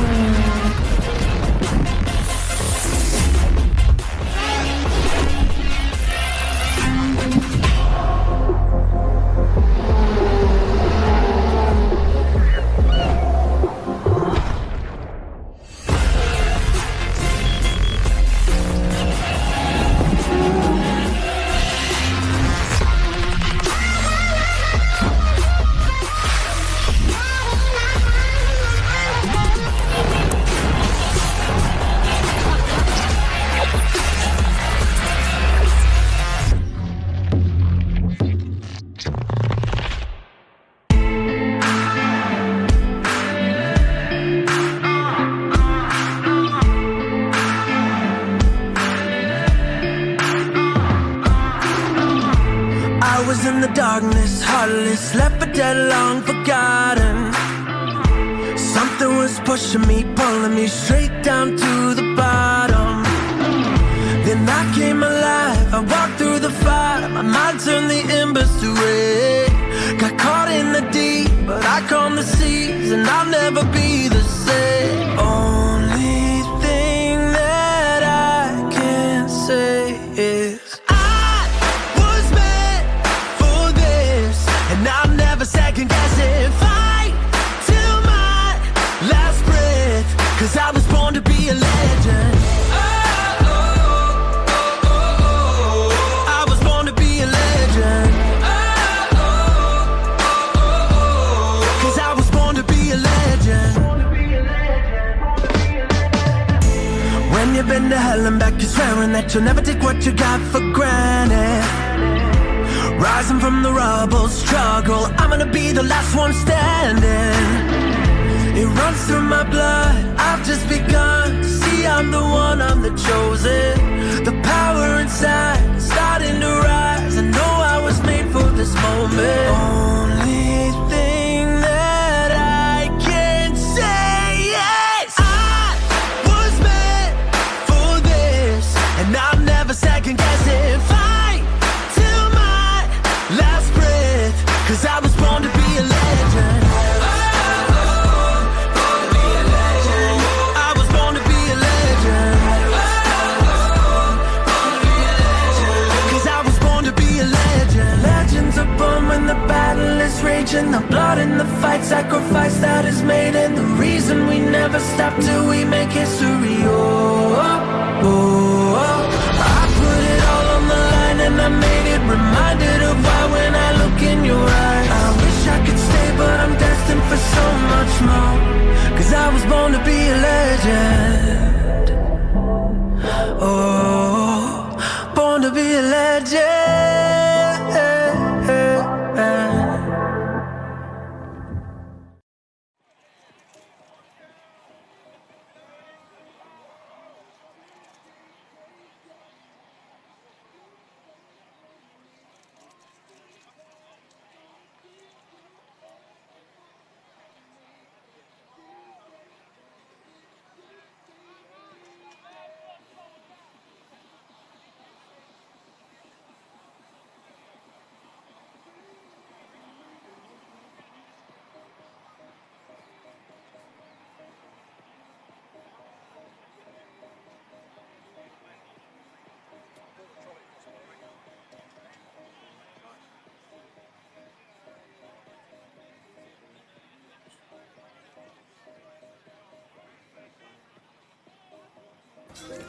And it is half-time here, folks, at the Graham Sports Centre up in Durham, where we see the Durham Saints leading the UWE Bullets 13-6. Joining me back in the booth for the second half, Josh Penny, former Durham Saints president.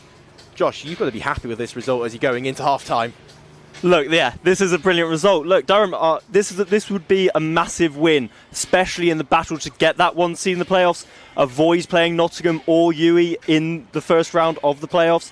Yeah, it'd be a massive result. As we see here, UWE have decided they don't want to go inside, get comfortable at half-time. Perhaps they think, you know, you can get a bit lazy when you've had a rest, when you let everything calm down. They're staying on the field, staying ready. They want to fight back in this second half. They do indeed, and when you look at the remaining fixtures, the Bullets, all they have, Valentine's Day versus the University of Nottingham Gold. Durham, will be playing Loughborough at Loughborough next week before they host University of Nottingham Gold here. Both teams have got to go through the ringer that is Jason Scott and that Gold team, and that's going to be something that's playing on their minds. Both of them know that 2 losses is going to put them out of contention for that number 1 seed. And the question will be, who is going to walk out with that second loss today? Right now, I think that's going to be the Bullets. The Saints look like the slightly better team to me. I thought the Bullets line, offensively and defensively, would be doing a little bit more, and that's something I've heard from a lot of people walking around here at half-time. But Josh, what do you think? Look, I think the first drive for UWE was very successful. It was grinding. They had to really work hard to push that ball down the field. But they did very well. The run game was a really important aspect of that. They were getting a lot of results, really finding gaps, making gaps, but getting a long way. I think the biggest thing we've seen throughout the second half, there have been a lot of flags that have cost people field position, that have really pushed people back into difficult positions, and yes, they've escaped it at times. But I think the flags have made quite a big difference in this first half. Yeah, definitely indeed. Now, one thing I want to touch on is the points scored and the points conceded by both of these two teams. Now, Durham came into this game having only played 5 games, scored 250, conceded 53. So they've scored about 50 a game against 10 that they've conceded. The Bullets come into this game conversely playing 6 games, scoring 270 and conceding 53. So they're scoring about 45 points a game for the Bullets, which most people, I think, would be exceptionally happy with 45 points a game being scored. And I think the Bullets will be going, we're probably about 20 points off where we want to be. We've seen Bullets teams before score 70 a game throughout the regular season before hitting the postseason. But what's interesting to me is that points against is still very tight. Despite there only being a game's difference in it, Durham are not conceding, even when going up against the teams the likes of Nottingham, and even 28 points against UWE last time. They've held it to 6 in the first half. Do we think that Durham can now turn the crank on offence, tighten up on defence, and really try and put a clamp on the game? Absolutely. Look, their defence has worked well. Whilst UWE have grind down the field, Durham have forced them into going into many 4th downs up. And look, when it comes and all said and done, one of the big tiebreakers is the points conceded. Durham really, you can't be leaking points. Loughborough, Beckett, Durham have done a good job of making sure not to leak any touchdowns there, to make sure try and have those tiebreakers. But yeah, in this game, carry on the momentum in the second half as we see them coming out. We want them to carry on that momentum. The stop they got on the last Bullets drive, which then led to points for their offense. We have to look at especially the names we've heard throughout this first half. Rory Humphreys making tackles. Zach McMinn getting a lot of stops on the O-line. Castro as well, the two-way player, getting great effort as the corner. We have to look and see, second half, can they keep that going? Are we going to hear other names step up, make big plays on defence? Yeah, and that's the question it's going to come down to, really. And the final question is number 10 there. You see him shot, Nico Candido. What is he going to be able to do?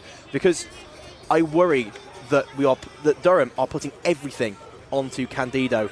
He's having to roll left, roll right, make those really difficult throws against the grain as well to keep the Saints moving down the field. Can Durham start doing a little bit more, let's say with Pagan, let's say with a little bit more of the jet sweeps? What do you think? We saw at the end of that first half, Brennan Pagan was finding some real gaps. He has a big play to get Durham first and goal.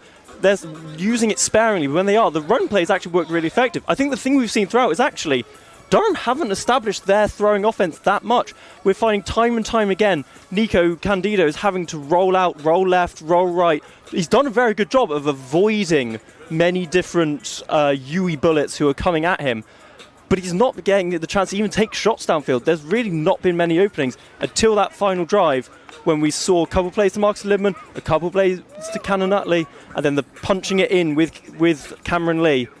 I think if Durham can really establish their airplay, it could be a really good result here. It could be. And now let's talk about the UWE team. 6 points at half-time is not a position they have potentially ever been in. I'm trying to think back as far back as 2020, 2021, if they've ever been in that position, and I do not think so since we have gone to this new format with the National League. What do you want to see from the Bullets? Yeah, I think, look, at times when they have gone to it, their run players work quite effective. but they've found that at times their pocket is collapsing quite quickly. They're putting Gretzinger under a lot of pressure. I think they have a big O-line. They have an experienced O-line with a lot of experience, not just at BUCS level, but playing in the international leagues. I think their O-line really need to hold their ground, give Gretzinger some space. He wants to take some shots deep. He only had one chance to take a shot deep in that first half. Give him some opportunities. Let them get out there so they're not just relying on their running backs, on their short screens to get those yards. Yeah, and you have to question whether the lack of shots being taken deep is that Durham deliberately stopping the deep shots. The reason he took the deep shot was that number 8 was late on the rotation to get across to the receiver. Now, Gretzinger overthrew it, but if we keep seeing late rotations from the Saints, those deep shots will open more. But I think the Saints have really gone and said, we are not going to let you beat us by throwing 40, 50 yards down the field. The Bullets, whilst they are able to put together a methodical offense, it is not their speciality. They are not chain movers, are they? They are explosive play merchants time and time again. And so I think the Saints are going about this the right way and saying, let's see, can you be chain movers? Can you be efficient? Can you be methodical? Look, UWE have had year after year where they are able to just throw it over the top, get a free touchdown, 2-3 plays, here comes the defense. But here, yeah, Durham are really forcing them to say, can you build a drive using your running back, using your screens, and only taking those deep shots when the opportunity really comes. But look, Durham have a very athletic backfield. They've got Chance Sparks, a former All-American. Castro's got experience playing two ways. He's incredibly athletic. They've got to really, look for when the opportunity comes up, look for the less experienced guys in Durham's defense, and just try and take those opportunities where they are. And something you briefly touched on there, the Bullets defense is on the field a lot. Now that is going to wear them out as the game goes on. We saw, let's call it 5 drives in the first half, right, because they were so long. And that Bullets defense is so used to being 4 plays, 5 plays, oh, we come off the field, okay, our offense is going to maybe take a couple of minutes on the field, we can come back out fresh. I wonder if with time we're going to see people like Franklin Jr., number 8, just slowly begin to wear down, begin to tire out, because they just do not have to do this very often. Very rarely are they in dogfights like this. Look, these drives are long. They're having to really work on the field. And look, it's tiring. When you're on defense, not only are you having to run as much as your offensive guy, you're having to do all the mental side of it, processing what the person in front of you is doing, react to it, work through your plays. The offensive guy knows what he's running before you do. And so that aspect, it really is going to wear you down. But then look, on the tiresome aspect, we have to look at the fact Durham have a lot of guys playing two ways. Brendan Pagan, Cannon Utley, both playing linebacker. Cameron Lee having a bit of go on defense. Castro, we haven't seen him on offense yet. We probably will. You have to wonder with how long these guys are working on the field for these drives, it may be a question of who tires first, which could play a big role in this game. It could do indeed. Now, what's interesting to remember is the lowest number of points the Bullets have scored so far this season is 26. That was in that 26-27 loss to the UON Gold at the David Ross Sports Village back in November. Do we think that the Bullets can pull out 20-plus points in the second half when, I'm going to be honest here, they did not look all that potent on offense compared to how they normally are? Look, I think if Durham stick to the game they've been doing on defense, they really could stop them scoring too much. I think which would be a massive result, not only for their defense, not just the result in itself of the win, but their defense, how much they'll feel good after this. Yeah, so Durham scored late in the first half, and they will receive the opening kickoff of the second half. And this could suddenly really put the game not out of reach for the Bullets. I don't think a game is ever out of reach for the Bullets. But down 2 scores, that would be uncharted territory here for UWE. Even the games they lost, they've often been up throughout the game and just lost it at the end.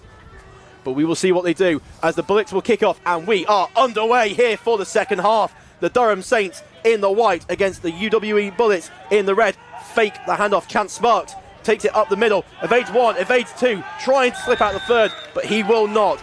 Brought down past the 30-yard line, and the Saints will take over with good field position depending on the flags. See, that looked like a great block right in front of Chance to open up that lane. Someone with a massive block in front of him. We'll have to see if maybe that was all worthless in the end, if there is a flag against Durham. Yeah, 2 flags down, so potentially 2 officials throwing for the same thing. We will wait and see what we get, and it looks like we've got 2 rounds of holding against the Bullets. During the return, unnecessary roughness, 15 of University of West of England. Number 48 may remain in the game as his helmet was removed as a result of the foul. First down. Well, there we have unnecessary roughness against the UWE Bullets, and another 15 yards will be tacked on. I'm losing track of just how many 15-yard penalties the Bullets have given up. This is so uncharacteristic of them. And we're seeing them in so many different ways. We're seeing plays like this, unnecessary roughness, we've seen delays of game. It's really, it's costing Bullets a lot. And now Durham starting the second half in the Bullets half. That's it, taking over in plus territory being your opponent's half. And it will be Candido to open the second half. UWE going very tight on the line with their 4 down linemen, and a 5th blitzer brought off the edge. Candido uncorks one deep. Candido looking for the receiver, and that is going to be pass interference. Libman against number 25 of the Bullets. That's Shadipo. That was the exact same pass interference combination that was called at the end of the first half to give them those extra downs. 25 defense, 15-yard penalties from the previous spot, and an automatic first down. Now, folks, this is not like the NFL. Pass interference is not a spot foul. It is college rules. It is a 15-yard penalty. And there are some times when, as a defensive coordinator, and I have heard this in meetings, they say, just take the receiver down if he's going to catch the ball. Now, the question is here, was he going to catch the ball? I think he was. I think Shadipo there potentially almost did the right thing. I think he's got no reason to complain. He should know what that was going to be called. But as you said, that would have been the ball on potentially the 5-yard line for Durham. Instead, they're 30 yards back downfield. But yeah, the ball just hung up in the air. It's so hard as a defender not to interfere if your guy's stepping back towards the ball. Yeah, Candido coming straight out the second half for the deep shot, going for the dagger early in this half. On first down, it will be a handoff up the inside. Couple of yards gained, and that would be Pagan on the tote there, number 6. He does a good job there as the UWE blitzer comes through the gap. He steps to the side, steps passing, gets what could have been potentially nothing into a good few yards. And people talk about hidden yardage in a game of football. That's the kind of hidden yardage. You go from tackle at the line of scrimmage to tackle for a gain of 3 or 4 yards, but over a game that adds up if you keep doing it every drive. And it's what the Saints have been slightly better at so far today. Heavy blitz off the edge. Candido over the middle like they did on the touchdown as number 13 gets absolutely lit up. That is Eng, though, putting his body on the line for the reception. And the Durham Saints are already knocking at the door of the Bullets end zone. We saw that at the end of the first half with the touchdown, a little slant over the field just to open it up. And here again, Nico does well, gets it out. Ricky does well, holds on, takes the hit, puts Durham in a great position just outside first and goal. Yeah, that is outstanding there from Candido. It looked like it was a read option with the RPO slant thrown in behind there. And Candido to be able to diagnose all of that within the second and throw the ball. We have 1st and 10 incoming. Candido pitches it up inside to Pagan, like the old school Chiefs play they used to run. And it will be a gain of a couple. And what's interesting about that, Josh, is actually it's a very safe play. If Pagan drops that ball, it's still considered a forward pass, and it will just be incomplete. Yeah, it's very good. He just watches the linebacker come in, reads him. Is he coming for me, the quarterback? Is he coming for my running back? As soon as he thinks he's committed, he makes the right play, toss it off to Brennan, gets the dive down the middle.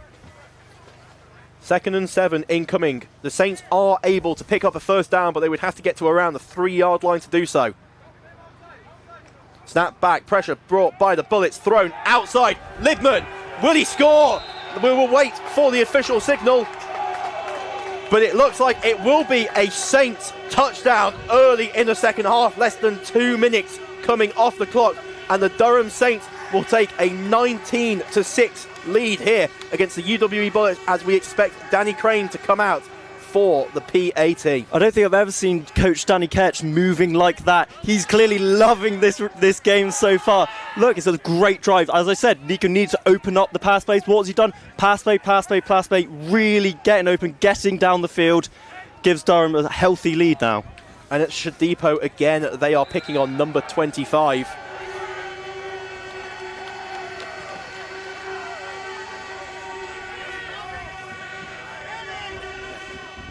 And as we were in the replay, the PAT was good. We will go to a replay of that PAT for you. We can't miss the footwork from Candido on being able to flip his hips, get his feet set and throw that ball with basically no time under heavy pressure on that RPO. But Durham Saints will lead the UWE Bullets 20-6 here in the opening minutes of the third quarter. You can see Durham's sideline there, how much they're bouncing, how much they are enjoying this. The energy really is having a huge impact, I think, on the field. As here we go for UWE's first drive of the second half on soon. So there we are, 14-point lead. UWE only on 6 points. They do not kick extra points. So 14 points for them is 2 touchdowns, 1 converted 2-pointer.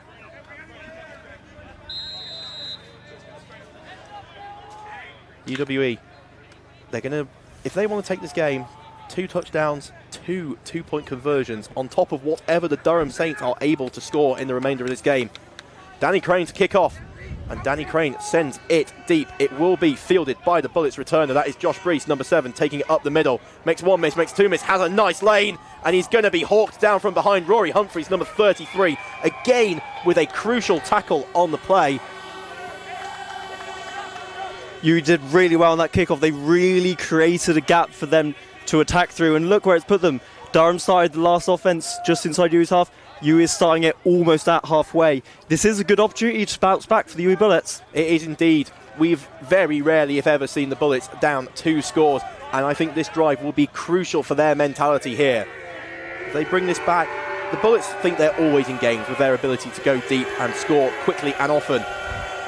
We see a bit of shifting getting sorted out. Wimmer shifting, the up back shifting, and it is going to be, I think, Keon Smart there carrying the rock. It's not Josh Brees, sorry, number 7 in the Wildcat. And we see some whistles coming in. It looks like we do have a flag down around the line of scrimmage as we seem to have a false start. Illegal formation on the offence, 5 men in the backfield, 5-yard penalty. Still first down. Legal formation, sorry folks, it was not a false start. 5 in the backfield, someone was not lined up properly. We saw a lot of shuffling about on our near side here. It's poor from UWE. It's their first play out. You have been telling them what's coming up next. You've got to get it right. And really interesting, they go back to the Wildcat as well on the opening play, whereas we see Durham go straight for the dagger with the deep shot, and it was a deep post fully intended to be thrown. Whereas UWE have gone almost a bit more conservative, coming out, trying to get some yardage on first down. And I still do not see Ethan Gretzinger in the backfield. It still looks like it will be Josh Brees in at that Wildcat quarterback. It is a sweep to his left, trying to fight through blocks. And Rory Humphreys again, number 33, coming in with the great form tackle, managing to stop Brees for a gain of 2 or 3. Roy Humphreys, you see this time and time again. His tackling technique is phenomenal. As I see here, he's lifting up what is a pretty big running back. But yeah, we have to question, is there something up with Gretzinger? 3 plays in a row this is looking like, in which, as he pops up here. Commentator's curse strikes, as always, Gretzinger walking back into the huddle. But just an interest, I don't understand the approach from the Bullets. The Wildcat has been fine, but you're down 2 scores. You've only scored 6 points so far. What can you do? We will ask Gretzinger that question now, and it will be a handoff up the middle. No Wildcat, but still the same play. And it will be Smart that time with the ball. Gain of about 3 or 4 in the play, going to bring up 3rd and 9. Yeah, they get a few yards on that play. It works well, but, you know, they are pegged back a bit. They need to have a deep shot, and I just don't see that their running back play getting them all those yards they need to get the first down.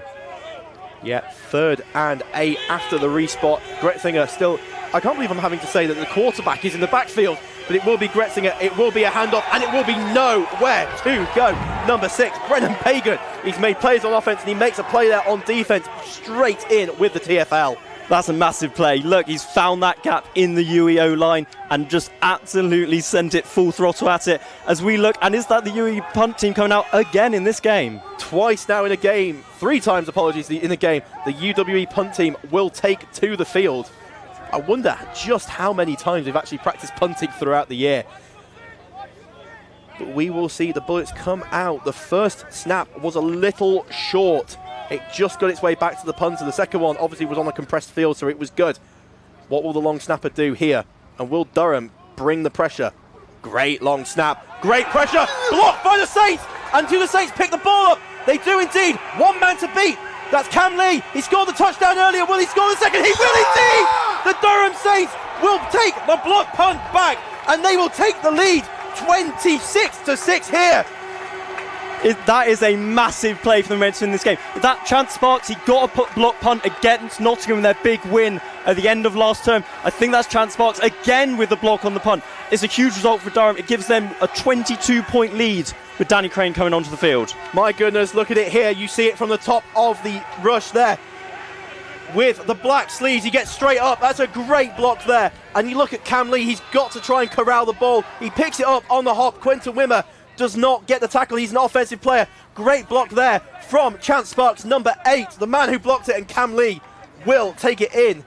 We now see Chance Sparks in at holder for the Durham PAT. Snap back, hold down, kick away, kick is no good, no good. It went left. I do wonder if it was tipped. It looked like the flight changed just as it went over the line. But the Durham Saints with a 20, I will repeat, 2-0 point lead here at the Graham Sports Centre.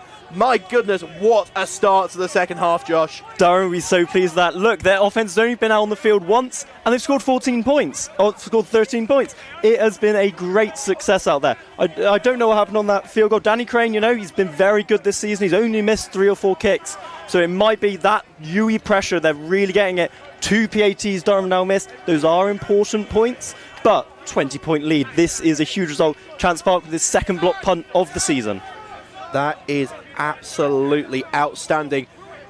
There are a lot of coaches around the country that will say the biggest thing you can do in terms of changing the win probability is blocking a punt, because not only do you gain maybe 50 or 60 yards of field position, but you can take it back for the potential touchdown.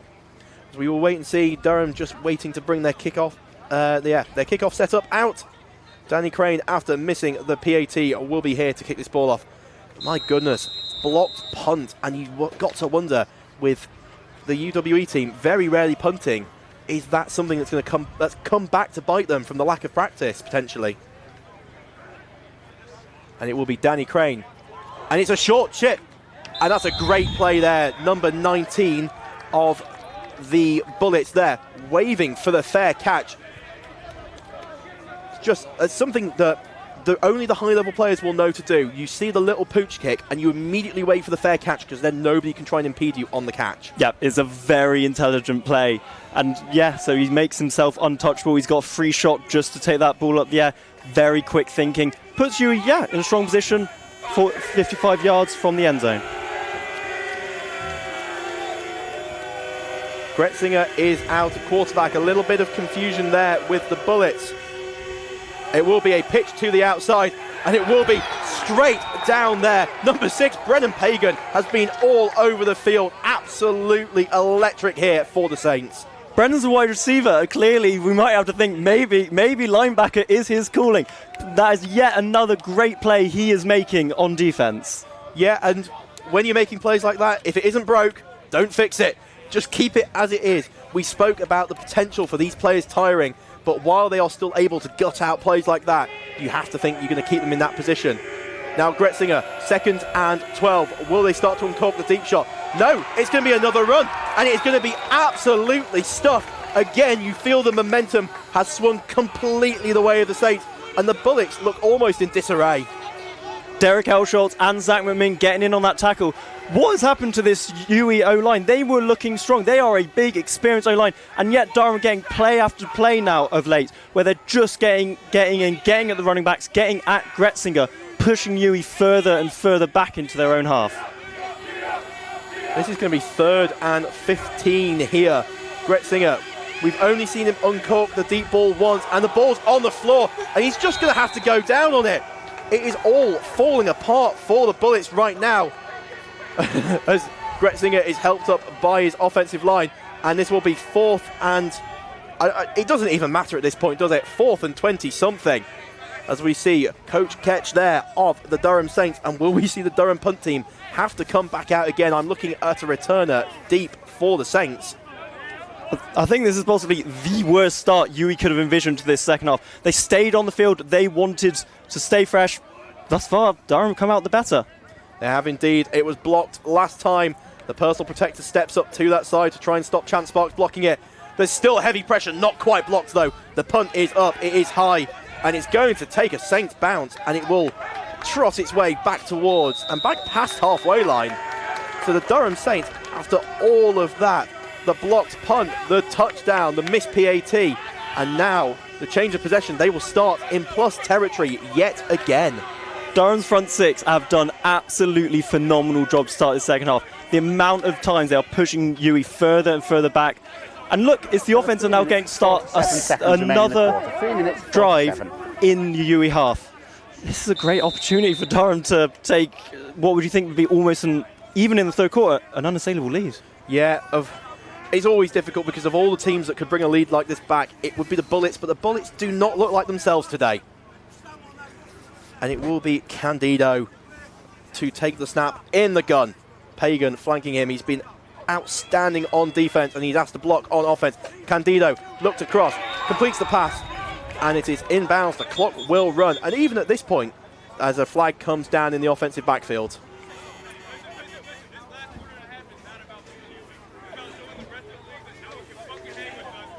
Looks like this will be going against the Durham Saints. I wonder if it will be a holding call. Holding, 6-6, offense. 10-yard penalty, first down. That is a longer Razmi there, called for the holding penalty. So 10 yards back will be first and 20 incoming for the Saints. It's a shame because it was a great route by Cam Lee. He came up to the defender, gave him a shimmy, hit the out route, and it was a great throw by Nico, but they're pegged back instead. They are indeed backed up now, first and 20 after the holding penalty. UWE look like they're going to bring pressure. They do indeed bring pressure, as that is a huge tackle up high by Franklin Jr. No flags thrown on the play, but Franklin Jr. comes in with a big hit against Pagan, and he, I think rightly so, comes to the side of the field. Yeah, that was absolutely an enormous hit, as we'll see here. He comes straight through. There's a wide open A-gap, and yeah, takes Brennan very high there. Apologies, that's number 18, Akinegbu there. As we see a flag down, it's probably a free play. Candido throws it up, throws it deep, and he's through the hands of the DB. Not that it would have mattered anyway. It looks like we will have an offside or a neutral zone infraction on that play. We will wait to hear from our officials just to confirm that. There were 2 fouls in the play. Offside, defence, that penalty's declined. Personal foul, roughing the passer, number 18, defence. 15-yard penalty from the previous spot, automatic, first down. And there we have Akinegbu, who just made the TFL, suddenly getting called for roughing the passer. And what's the killer about that, Josh? The automatic first down. Yeah, the offsides, it was a free play, there was nothing to lose, but it would have only pushed Durham up 5 yards or so. Whereas this is 15 yards and it's a fresh set of downs. Durham, you know, they're at 2nd and 22, they were a long way back. Now they get to start all over again in UWE's half. Yeah, it could have been 2nd and 17, but now a fresh set of downs. 1st and 10 with the chains moved up, starting from the Bullets' 45-yard line. Candido is happy to uncork the ball so far in the second half. Will we see a bit more of that now? No, we will not. Down to the flat to Lee, the touchdown scorer. Twice touchdown scorer, Lee, as he picks up a short reception and a short gain, but keeps the Saints on schedule. Yeah, smart little check down. Cameron Lee there comes out into the flats. UWE's playing soft, play a bit off him.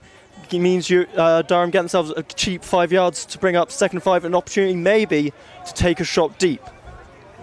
Although, if you're Durham at this point, you might still be in the third quarter, but you can still start to think about the clock and just winding it slowly as much as you can. We saw basically 5 drives in the first half, and if the Durham Saints did that again, I don't think UWE have enough times to possess the ball to actually win this game, as it will be a handoff to Lee up the inside. We will wait to see what the spot is on the play, but it will be a gain of a couple here.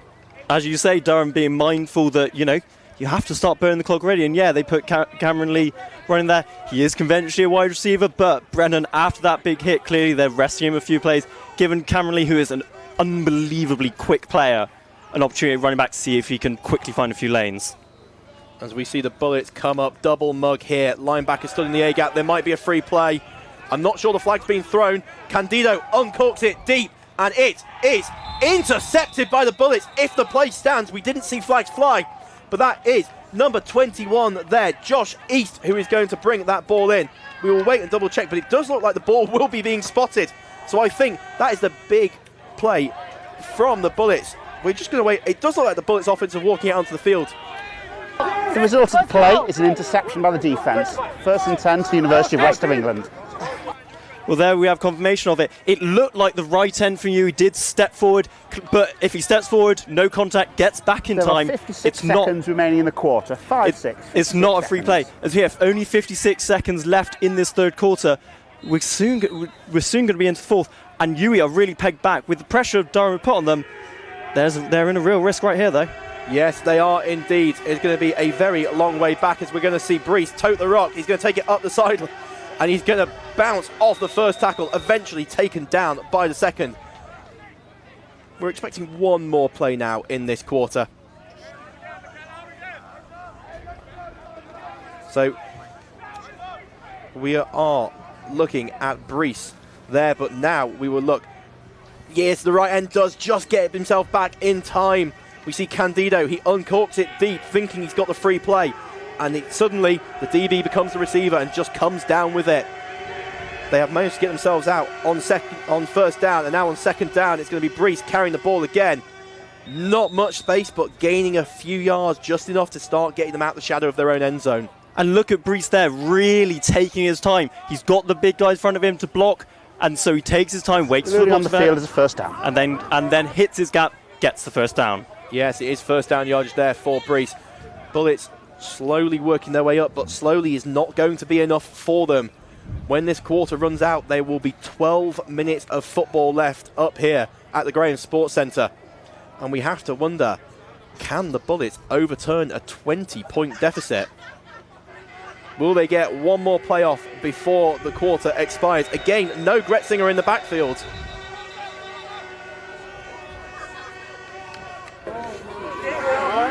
This is the end of the third quarter.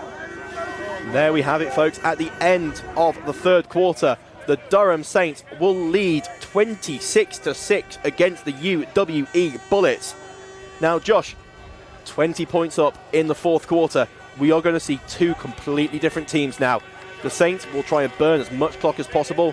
The Bullets, you're going to have to think, if Gretzinger keeps coming back on the field, which is not a given right now, the deep shots are going to have to start coming out of pure necessity. You have to think they can't be running Wildcat too much. From Wildcat, they are mostly just running it. That's going to get the clock ticking. They cannot afford that. They're going to have to get Gretzinger there. They're going to have to take shots. But look, a 20-point comeback, it's not out of the imagination. I don't know if you remember, Simon, the playoff game against Leeds 3 or 4 years ago. I think it was a 28-point comeback in the fourth quarter, a Hail Mary to win the game. It's not out of the realm of possibility, but with the way this Durham defense has been performing, they just need to stick to their job, but be mindful, expect the ball to be flying deep. Chance Sparks, Sam Brooks at safety need to be aware and be expecting the ball to be coming over the top towards them. Yeah, the safeties will probably be giving a few more yards than they normally would, as we are looking if Gretzinger is on the field, and again, he is not. I do not understand what is happening here for the Bullets offense. There must be something up with Gretzinger, as Brees looks to throw, pulls it down, makes the first man miss, will eventually be taken down by Elsoltz and Utley there, 48 and 14. But there has to be something that is wrong with Gretzinger that we're not being told about. Yeah, because this is unquestionable otherwise, to go in the Wildcat down 20 points in the fourth. Yeah, you have to see again. We can see him on the sideline. He stood with OC Jadrian Clark, but he's not coming on. Look, they're running it on Wildcat. The clock is ticking away. They do not have the time in this match to be running the ball and burning the clock every play. Yeah, 2nd and 8 incoming, and again, still in the Wildcat, as it is a quick throw to the outside, and we saw Rory Humphreys very quickly diagnose that, but missed the tackle, as it is McMinn to take the receiver down.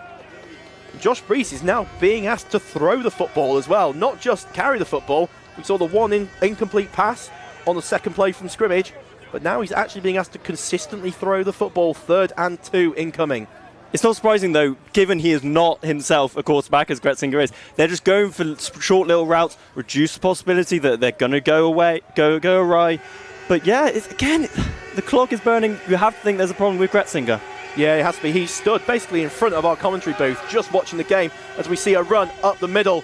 That is Wimmer with the ball. Wimmer will have first down yardage. But again, if I was Coach Ketch of the Durham Saints, I would say, thank you, I'm perfectly happy with this. I'm watching Josh Priest now, speaking to Jadrian Clark, the Bullets OC. And Ethan Gretzinger is just stood on the side. There's no indication he's going to be coming into the game. This is a real developing storyline, not just for this game, but for the remainder of the season, if there is something wrong with Gretzinger, because suddenly this Bullets offense looks like they've got nothing in the chamber without Gretzinger. Yeah, they've got they're playing Notts next Saturday. It's, you know, they don't have a big turnaround if there is a problem. Maybe you couldn't possibly think they think this game is over and they're resting him. That would, you know, UWE are not a team to ever give up. No, is that Wimmer in at quarterback? It might be, but he's going to be chopped down irrespective. There we are. Elsalt's number 48 coming in. We've called his name all day on defense with a number of these players. And I think you can hear it in both of our tone of voices, the complete bafflement as to what is going on with this UWE offense. As I will be completely honest with you folks, Ethan Gretzinger is now putting a coat on the sideline. It does not look like he's going to be coming back into the game today. And so this will be a developing storyline for the final 2 weeks of the regular season after this one. It will be a keep by the Wildcat quarterback, Josh Priest. He will be bundled out of bounds just short of the sticks. Jalen Wood there bumping out of bounds. A guy who, you know, came to the team with experience as a quarterback. But he is just an athlete. He's moved corner and he is not scared to drop his shoulder on a man. And there, force them out of bounds. It's 3rd and long for the UWE Bullets. So 3rd and 11 incoming from the Wildcat when the passes have been short. The runs have not been consistently able to break like we have seen previous UWE teams do. And this Durham Saints defence is looking ascendant. If I was the Nottingham Gold watching right now, I would be concerned. As we see Breeze, he uncorks a deep one and he just overthrows the receiver. That is the most open they have been all day there. Sam East, number 20, the receiver. And Josh Breeze just overthrows him, and that's the second time we've seen it. Second time it's just been overthrown. That was a mistake there from the Durham defence. He was open. That was a big opportunity there. He could have taken that to the house. But yeah, when you haven't got a conventional QB in there, the accuracy is not going to be there. But you saw Sam Brooks trailing behind. Someone's missed an assignment there. It's a bit of a let-off for the Durham Saints. It is indeed. And we will see 4th down here for the Bullets. 4th and 11. The snap is back. Good snap. Heavy pressure again. Cam Lee nearly getting in on that. As it is shanked out of bounds, out on the sideline. We will have to see where the official spots this, but it is not going to be a big gain of yardage on the punt. Yeah, the crowd are letting them know after that play. But yeah, Cameron Lee got close to getting another block field goal. Nonetheless, Durham are getting in yet another great position to attack this UWE defence.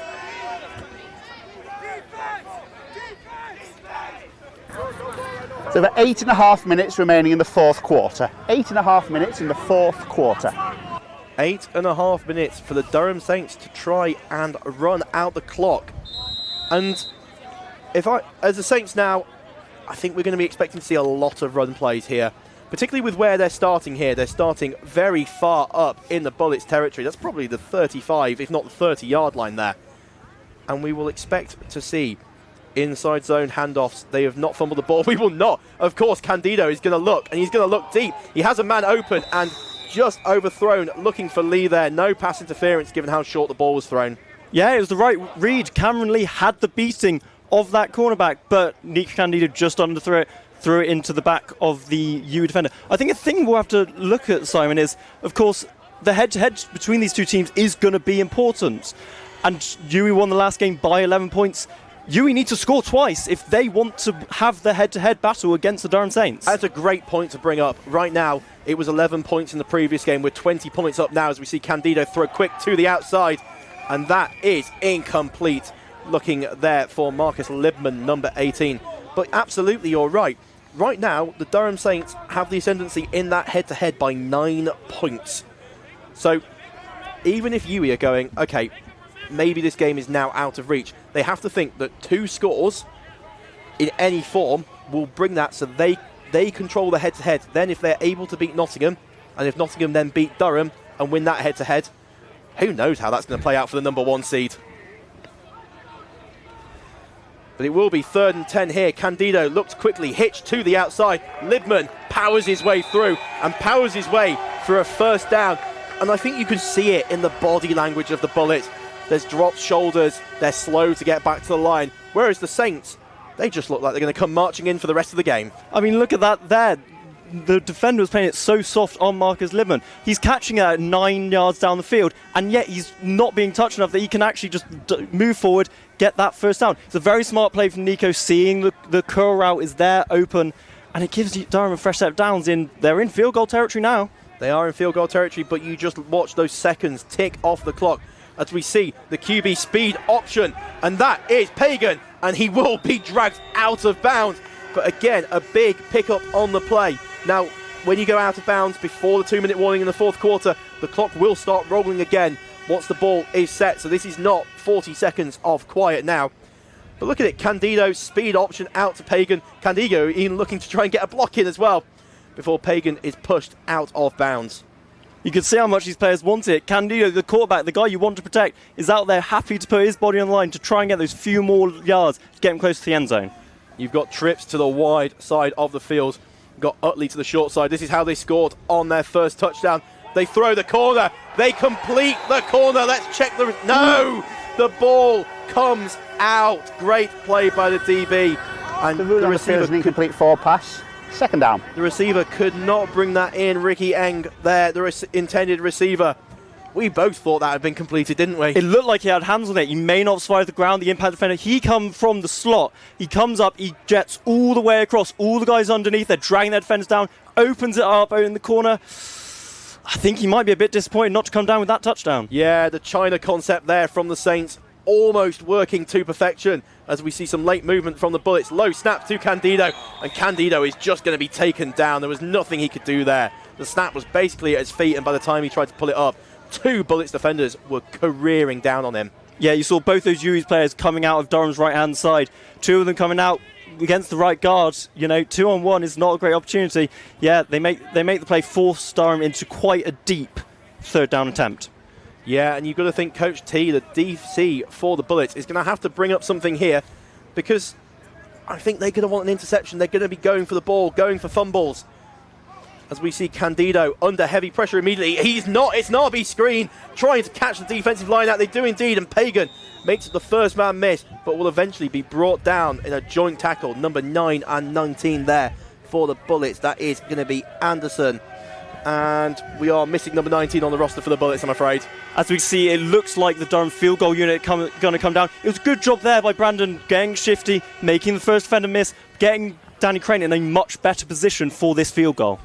Yeah, and it's one of those plays that it looks quite risky with just how many defenders are bearing down on the quarterback, but an RB screen is a relatively safe play. It's not often we see the Vince Wilfork tip and rumbling back down the field.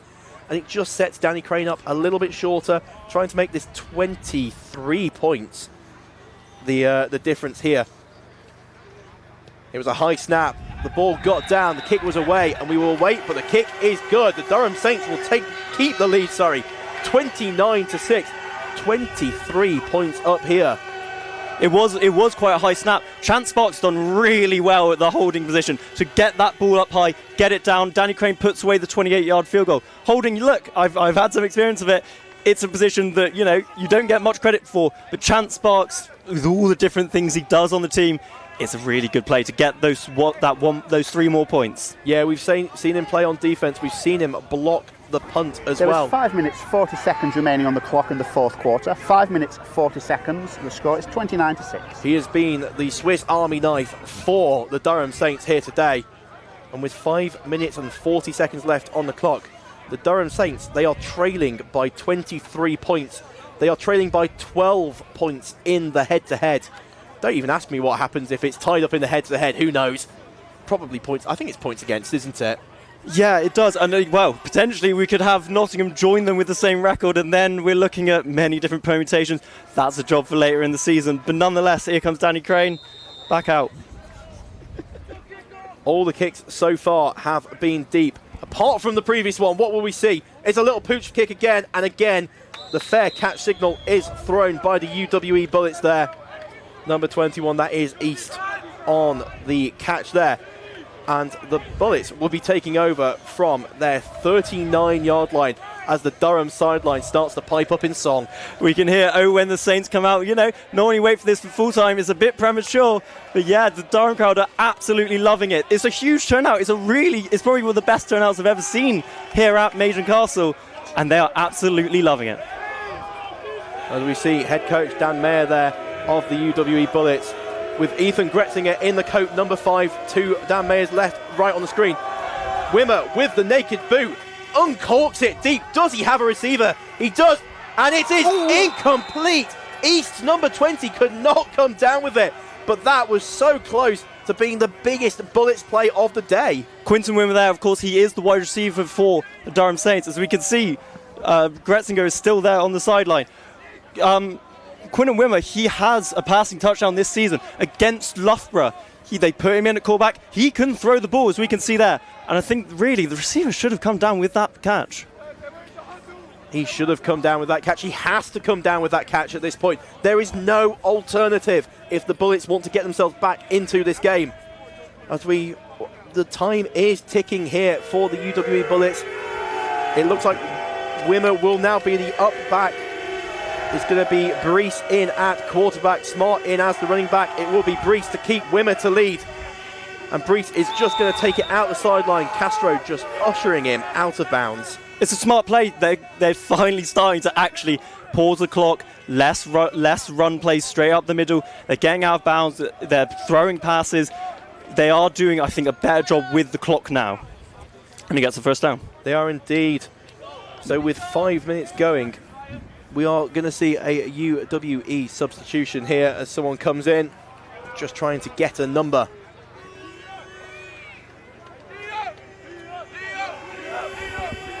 UWE being very slow to the line here, potentially risking the delay of game, but sticking in this Wildcat. One back in the backfield, pulling the guard on a pass play for Brees. Brees steps up through the pocket, tries to make a man miss, and he's going to be absolutely mobbed by Palatinate. And again, he's tackled inbounds. We say it, the clock is ticking away. UWE need 2 scores to even think about the head-to-head.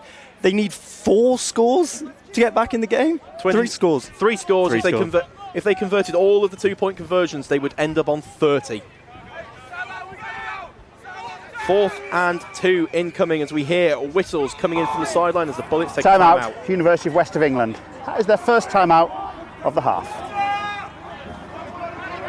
So UWE taking their first timeout of the half, trailing by 23 points here in the 4th quarter at Maiden Castle. And with no Gretzinger in the game and the backup quarterback seemingly being Josh Brees, after I think Joshua Petrie, who was previously the backup quarterback, left due to graduation at the end of last season. You have to wonder, particularly going forward, what is this Bullets offense, what is this Bullets team going to look like? Because we have known that the energy comes from Gretzinger, and with him on the sideline, it looks like everything has changed for them. I mean, you could almost call it near Hail Mary while they're running each play. They're getting it back to these guys who, you know, have big arms but aren't conventional quarterbacks, and they're just flinging deep. But look, we've seen from Brees, little check down to the flats, some runs up the middle. Expect on this play, they are going to be making, looking for, try to get those few yards they need. Look to the flats if they're not running it up the middle. So with 4th and 1 incoming and the noise pouring in from the sidelines, it will be Brees in the backfield as every Durham player walks up to the line. Brees looks to throw, he's going to go to the side and he's going to skip through the middle. Manages to dodge Rory Humphreys, he's got a lead blocker, and Brees will take it out of bounds, chased out by Chance Sparks. But those are the big runs we have expected to see today from the UWE run game, and it's the first time we've realistically seen a big run pop off. We saw there UWE, they ran a double tight end. UWE loved to run out of that double tight end set. Durham really, you'd think, would have been anticipating that, but they managed to find a gap. They've got a lot of yards, they've got the ball out of bounds. This is a big opportunity for UWE to punch it in. It is indeed, but with the amount of time they've taken off the clock, and we know that 2 scores It's what they might be interested in here due to the head-to-head and the seedings implication because of it. But it will be Brees in the backfield, pull a guard to the outside, and the ball just hits the floor. East, the intended receiver, on the play. And we see the problem there of not having a conventional quarterback is the accuracy is just not there. That is one where you need, with Gretzinger, you would be putting it straight in the center of the chest, whereas Brees there, he's put it down at the feet. That's a down that needlessly they've lost. It is indeed. 2nd and 10 incoming. The Bullets on the precipice of the red zone. They're at the 24-yard line of the Saints, and it's probably the best field position they've had all half. As we see the Bullets step up. Snap is taken by Keon Smart. Tries to use a lead blocker, but 4 or 5 Durham defenders there to take him down.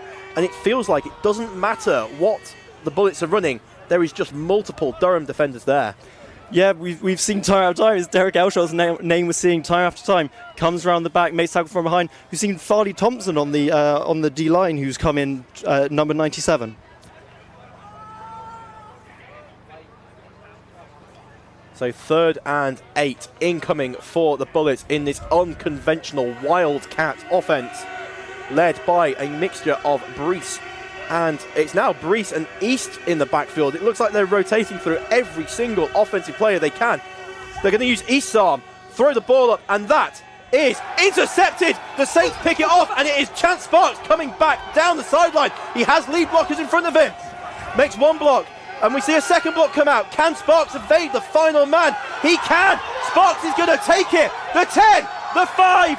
Touchdown. We will have to wait and see if any flags come back, and there is flags on the field. Chance Sparks may be denied a 103-yard return as we wait to hear from our officiating crew. But Josh, East tried to throw the ball up and did not connect. It was interesting there. We see a tip ball, I think, from Castro, Jalen Wood at quarter, tips up to Chance Sparks. Reminds me of the game in Nottingham where Chance Sparks was the one getting the breakup, tips it to Rory Humphreys, as we hear what the penalties are.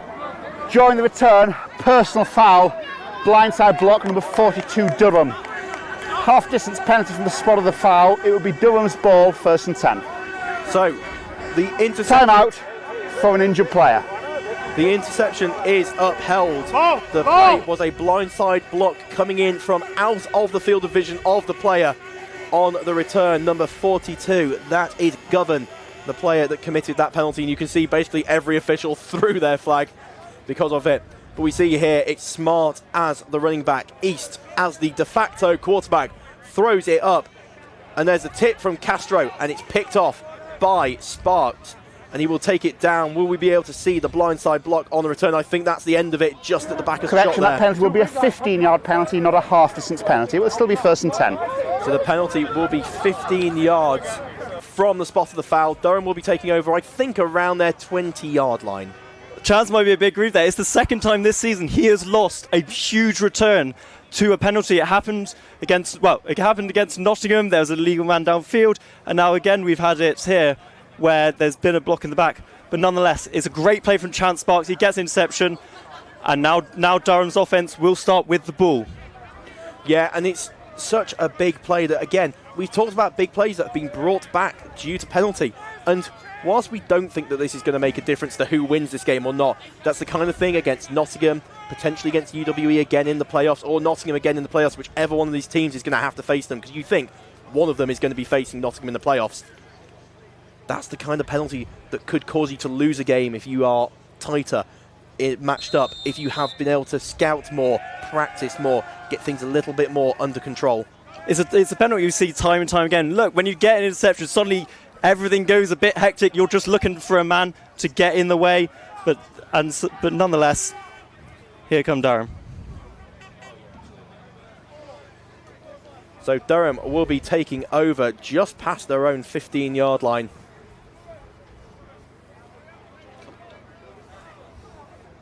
And we expect to see run plays here from Durham, and it is a handoff to Pagan. Pagan makes the first man miss, safely takes the ball to ground. Yeah, we're very close to the 2-minute warning. Expect that anytime soon. But we'll just see run play after run play. Durham wants to burn the clock. Durham wants to see this game out. And look, it's a 23-point game. Durham, yeah, they don't want to get comfortable. You don't want to get complacent. Hand the ball off, get the man down in field, see out the clock. And you can just see the Durham offense here taking their time. I wonder if this is going to run all the way to the 2-minute warning, because there is no offensive formation forming up. This is the 2-minute warning. Durham have 3 timeouts remaining. University of West of England have 2. So there we are, Durham with 3 timeouts, the University of West of England with 2 timeouts. Depending on when the first down comes, a first down could put the Durham Saints in victory formation. You have to look at this point. Will UWE even start burning timeouts with the scoreline what it is? They may just accept the score as it is, but knowing UWE, they aren't a team to give up early, especially given how important this is, how important the scoreline is for the season. And there we see, it is not a handoff. Candido is just going to take the sack, sit down with it, and allow the clock to run, if UWE even called a timeout at this point. As we get a little dance from 10, I'm not sure his teammates will be greatly appreciating a big celebration like that, given what the situation is in the game. But yeah, nonetheless, catch UWE unawares, look for a pass play. They've been really good at keeping the percentages high, throwing those passes, making the catches. The players will know they have to stay in bounds. But nonetheless, expect deep play here. The clock is rolling here. UWE did not take a timeout there after that previous play. They are allowing the clock to roll. As we see Candido looked as a fake rollout and hand back to Pagan. What a well-designed play for the time of the game. As Pagan tries to get back up, is eventually brought down there. But Pagan with a big pick-up there, and they're trying to work out if he's picked up first down yardage or not. First down here, as you said, would probably end the game. I think they might, yes. They're going to be just short of the third down. The result of the play is 4th down. So the result of the play will be 4th down. We're thinking 4th and very short, despite given the fact that the officials had to discuss that. And it was difficult with Pagan almost bouncing over the defender. As we see Candido there, and that is the hard count, drawing the UWE defender offside, and with that, offside defense, 5-yard penalty that results in a first down. And with that, you would expect the Durham Saints now to come out in victory formation. This is an absolutely enormous result for Durham. It's a poor job there from the UWE D-lineman. Yeah, that's Akinegbu there, number 18, who has just jumped offside. We will see, depending on the clock, number of timeouts. Our clock is unofficial. We will see what the Durham Saints come out in. But will we see the victory formation come out for the Saints? By rule, this foul includes a 10-second run-off. Durham have elected to take the 10-second run-off, and University of West of England have declined to use a timeout. Therefore, we will subtract 10 seconds from the game clock, and the game clock will start on my signal. So there we are. We see the example of victory formation coming in here. And this is when you roll out some of those players that have been so crucial to you. Castro stepping out onto the field, Pagan.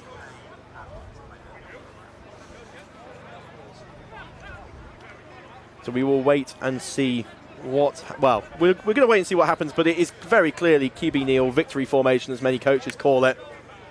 There will be no rush from the UWE defenders. As we... This is the end of the game. We don't even get the victory formation, folks. The Durham Saints, with what many people would call an upset. The writers' poll had them at 3 and the Bullets at 1. And you see there, Nico Candido will be today's game most valuable player, and he has been indeed. Josh, do you want to just talk me through just how valuable he has been today? Oh my lord, he has had a brilliant game. He really came out, was really good, establishing, especially in the second half, I think, really establishing the play through the air, pushing Durham down the field, drive after drive to start that second half. And in the first half, he did a really good job, as I said in the previous game. Found those gaps when they opened up in the O-line and getting first downs on his feet, which is something we've not only really seen him do against UWE Bullets this season. Yeah, and that's really a good game from Candido. He has to be today's MVP. He was dynamic with his legs. We saw rolling to the left, throwing back against the grain to the right. Every throw you're told not to make as a quarterback, he completed today. My goodness. Josh, what a game. The Durham Saints take down the UWE Bullets 29-6. As we will watch the handshakes before going to the highlights of what has been a monumental game, a massive shake-up here in the BUCS National League for American Football. I think everybody was expecting potentially the Bullets to come in here, and they did. They came in early. They see Gretzinger, rolls to the side, floats it over the top to Keon Smart. And that was the only point scored all day by the UWE Bullets. They came in, scored on their opening drive, and the Saints then shut them out. What a play that was. Gretzinger, while he was still in the game, it was a great play. As we see number 14, Utley, with the reception from Candido there for the Durham first touchdown. This was early in the game, the second drive this was. And my goodness, what a set of drives that was. The first half was crucial to this game, and then the second half really blew it up. Here, the second touchdown. What a play by Candido. We talked about it in the first half. Late in the half, managing to get that snap up from low, past his knees, and firing it in to Cameron Lee, number 7, coming in on the slot, RPO slant. What a play we had there. And this is when you felt it started to swing Durham's way. The kick-off return. Chance Sparks here, number 8. He fakes the handoff, brings it up the inside. And suddenly, first play from scrimmage on the second half, he brings it up. And you can just see, you could tell at this point, Durham was starting to feel it a little bit more. It was still 13-6, a one-score game, but this was the clencher. We saw Sparks on the return. Now Sparks on the block. He blocks it up. And what he does as well is he chases downfield to throw the final block for Cameron Lee. He scored the previous touchdown, and he scored it again here. That made it 20-6 against the UWE Bullets. As we saw the high snap and the PAT being good there. That was Danny Crane on the PAT as we see some of the celebrations. And then what really could have been the dagger. East floats the ball up. It's tipped up by Castro, brought in by Sparks down the sideline. You see the remnants of the penalty that made this null and void, but you see Sparks, you see the determination from the Saints players to get the defender in the end zone. Sparks, he may have got to the end zone, but it did not count at the end of the day. And that was how this game got brought to a close. After this, UWE had no response, no ability to do anything on offense with the loss of Gretzinger, as we see the Durham Saints gathered enjoying their huddle post-game. So thank you very much. We will go to the post-match interviews after this, but from myself and Josh, what a game this has been from the commentary booth. Absolutely incredible. You know, this is a huge shake-up. Durham, you have to think Durham are possibly the favourites going into the playoffs after that. This back-to-back huge results against UWE, against Nottingham. What a day this has been. Yeah, we will now go pitch side and we will have a chat with the winning coaches and players.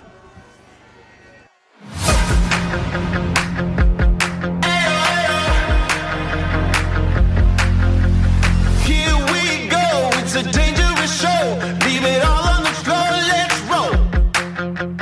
History's made by the bold and the brave, and the chances you take, let's roll. Everybody stand up, come together. Now it's time to let the whole world know. Here we come, rapping ready to run, till the battle is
but now I'll rise above you.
Birds flying high, you know how I feel. Sun in the sky, you know how I feel. Breeze drifting on by, you know how I feel. It's a new dawn, it's a new day. It's a new life for me, yeah. And I'm feeling good.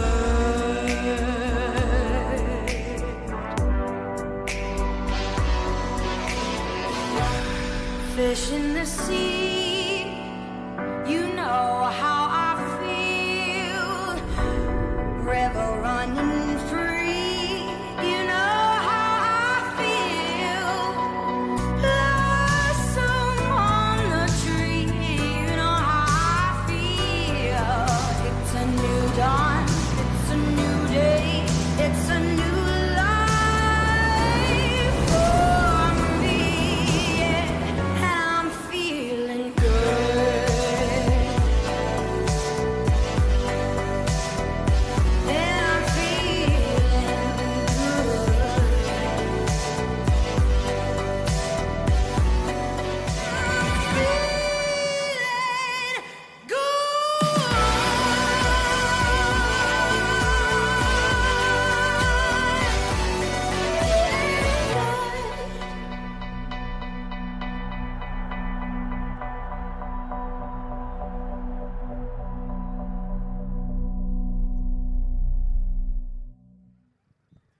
And we are here pitchside after a great game. 29-6, the Durham Saints have come out victors over the UWE Bullets. I am joined by MVP Nico Candido.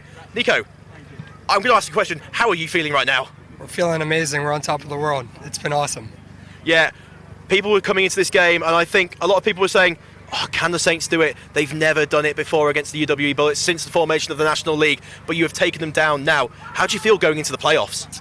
I mean, we feel amazing. You know, we've been working really hard, and no one beats our team culture. And we knew we had it in us. We believed, and you know, it's going to come down to every single game. So next game is what matters, and then goes from there. Yeah, you've got 2 games left. You're against Loughborough, and then it's the roulette of UON Gold. What do you think you can do against those guys? Because we've seen them take the Bullets down as well this season. How do you think you're going to match up against them? Yeah, I think we just have to play our game and, you know, trust each other, believe in each other, and keep doing what we do, and we'll hopefully come out top, and I believe that we will. Yeah, definitely. You took them down early in the season. And coach, winning head coach here today. How are you feeling? That's going to be is this your first victory against the UWE Bullets? Yeah, as a programme, it's our first one. They're a class act as a unit. They come to play every single time. They're tough. They make you earn everything. So it's a really good win. You know, I'm really happy with how we executed. Really happy with what we did. I know we spoke pre-game about penalties and not kind of putting ourselves behind the 8 ball with that, and I think we did a really good job with that. And ultimately, we've got to make sure we follow this up with, you know, with a really good game away at Loughborough, which is a really tough place to go. You know, they're a storied kind of programme, and you know, we need to be absolutely on our mettle to be winning that game. So that's where our focus will go. These guys are going to have a great night, I'm sure.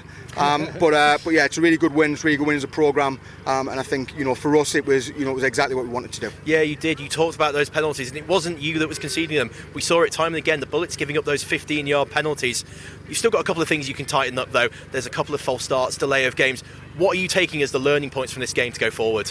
I think at the start of the second quarter we had the ball down here, and we probably had an opportunity to go 2 scores up, and we didn't. And then defensively we really covered that well. But we need to take all of our chances. In games like this, it comes down to very, very minute differences in the game, and that could have been a game changer. I think the thing that I'll say about our guys and our culture is these guys play for each other. Nobody takes a step out of line. Nobody wants to be the person who is doing something that costs everybody else. Everybody's responsible to everybody, and that's the beauty of what we do. And I think that's our strength as a unit.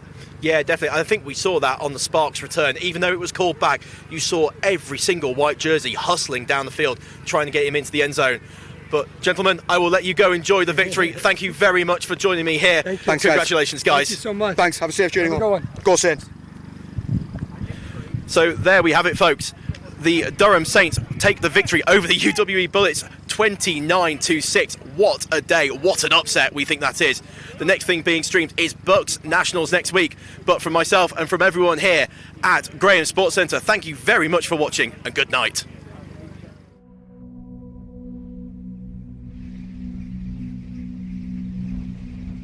Birds flying high, you know how I feel. Sun in the sky, you know how I feel. Breeze drifting on by, you know how I feel. It's a new dawn, it's a new day. It's a new life for me, yeah. And I'm feeling good.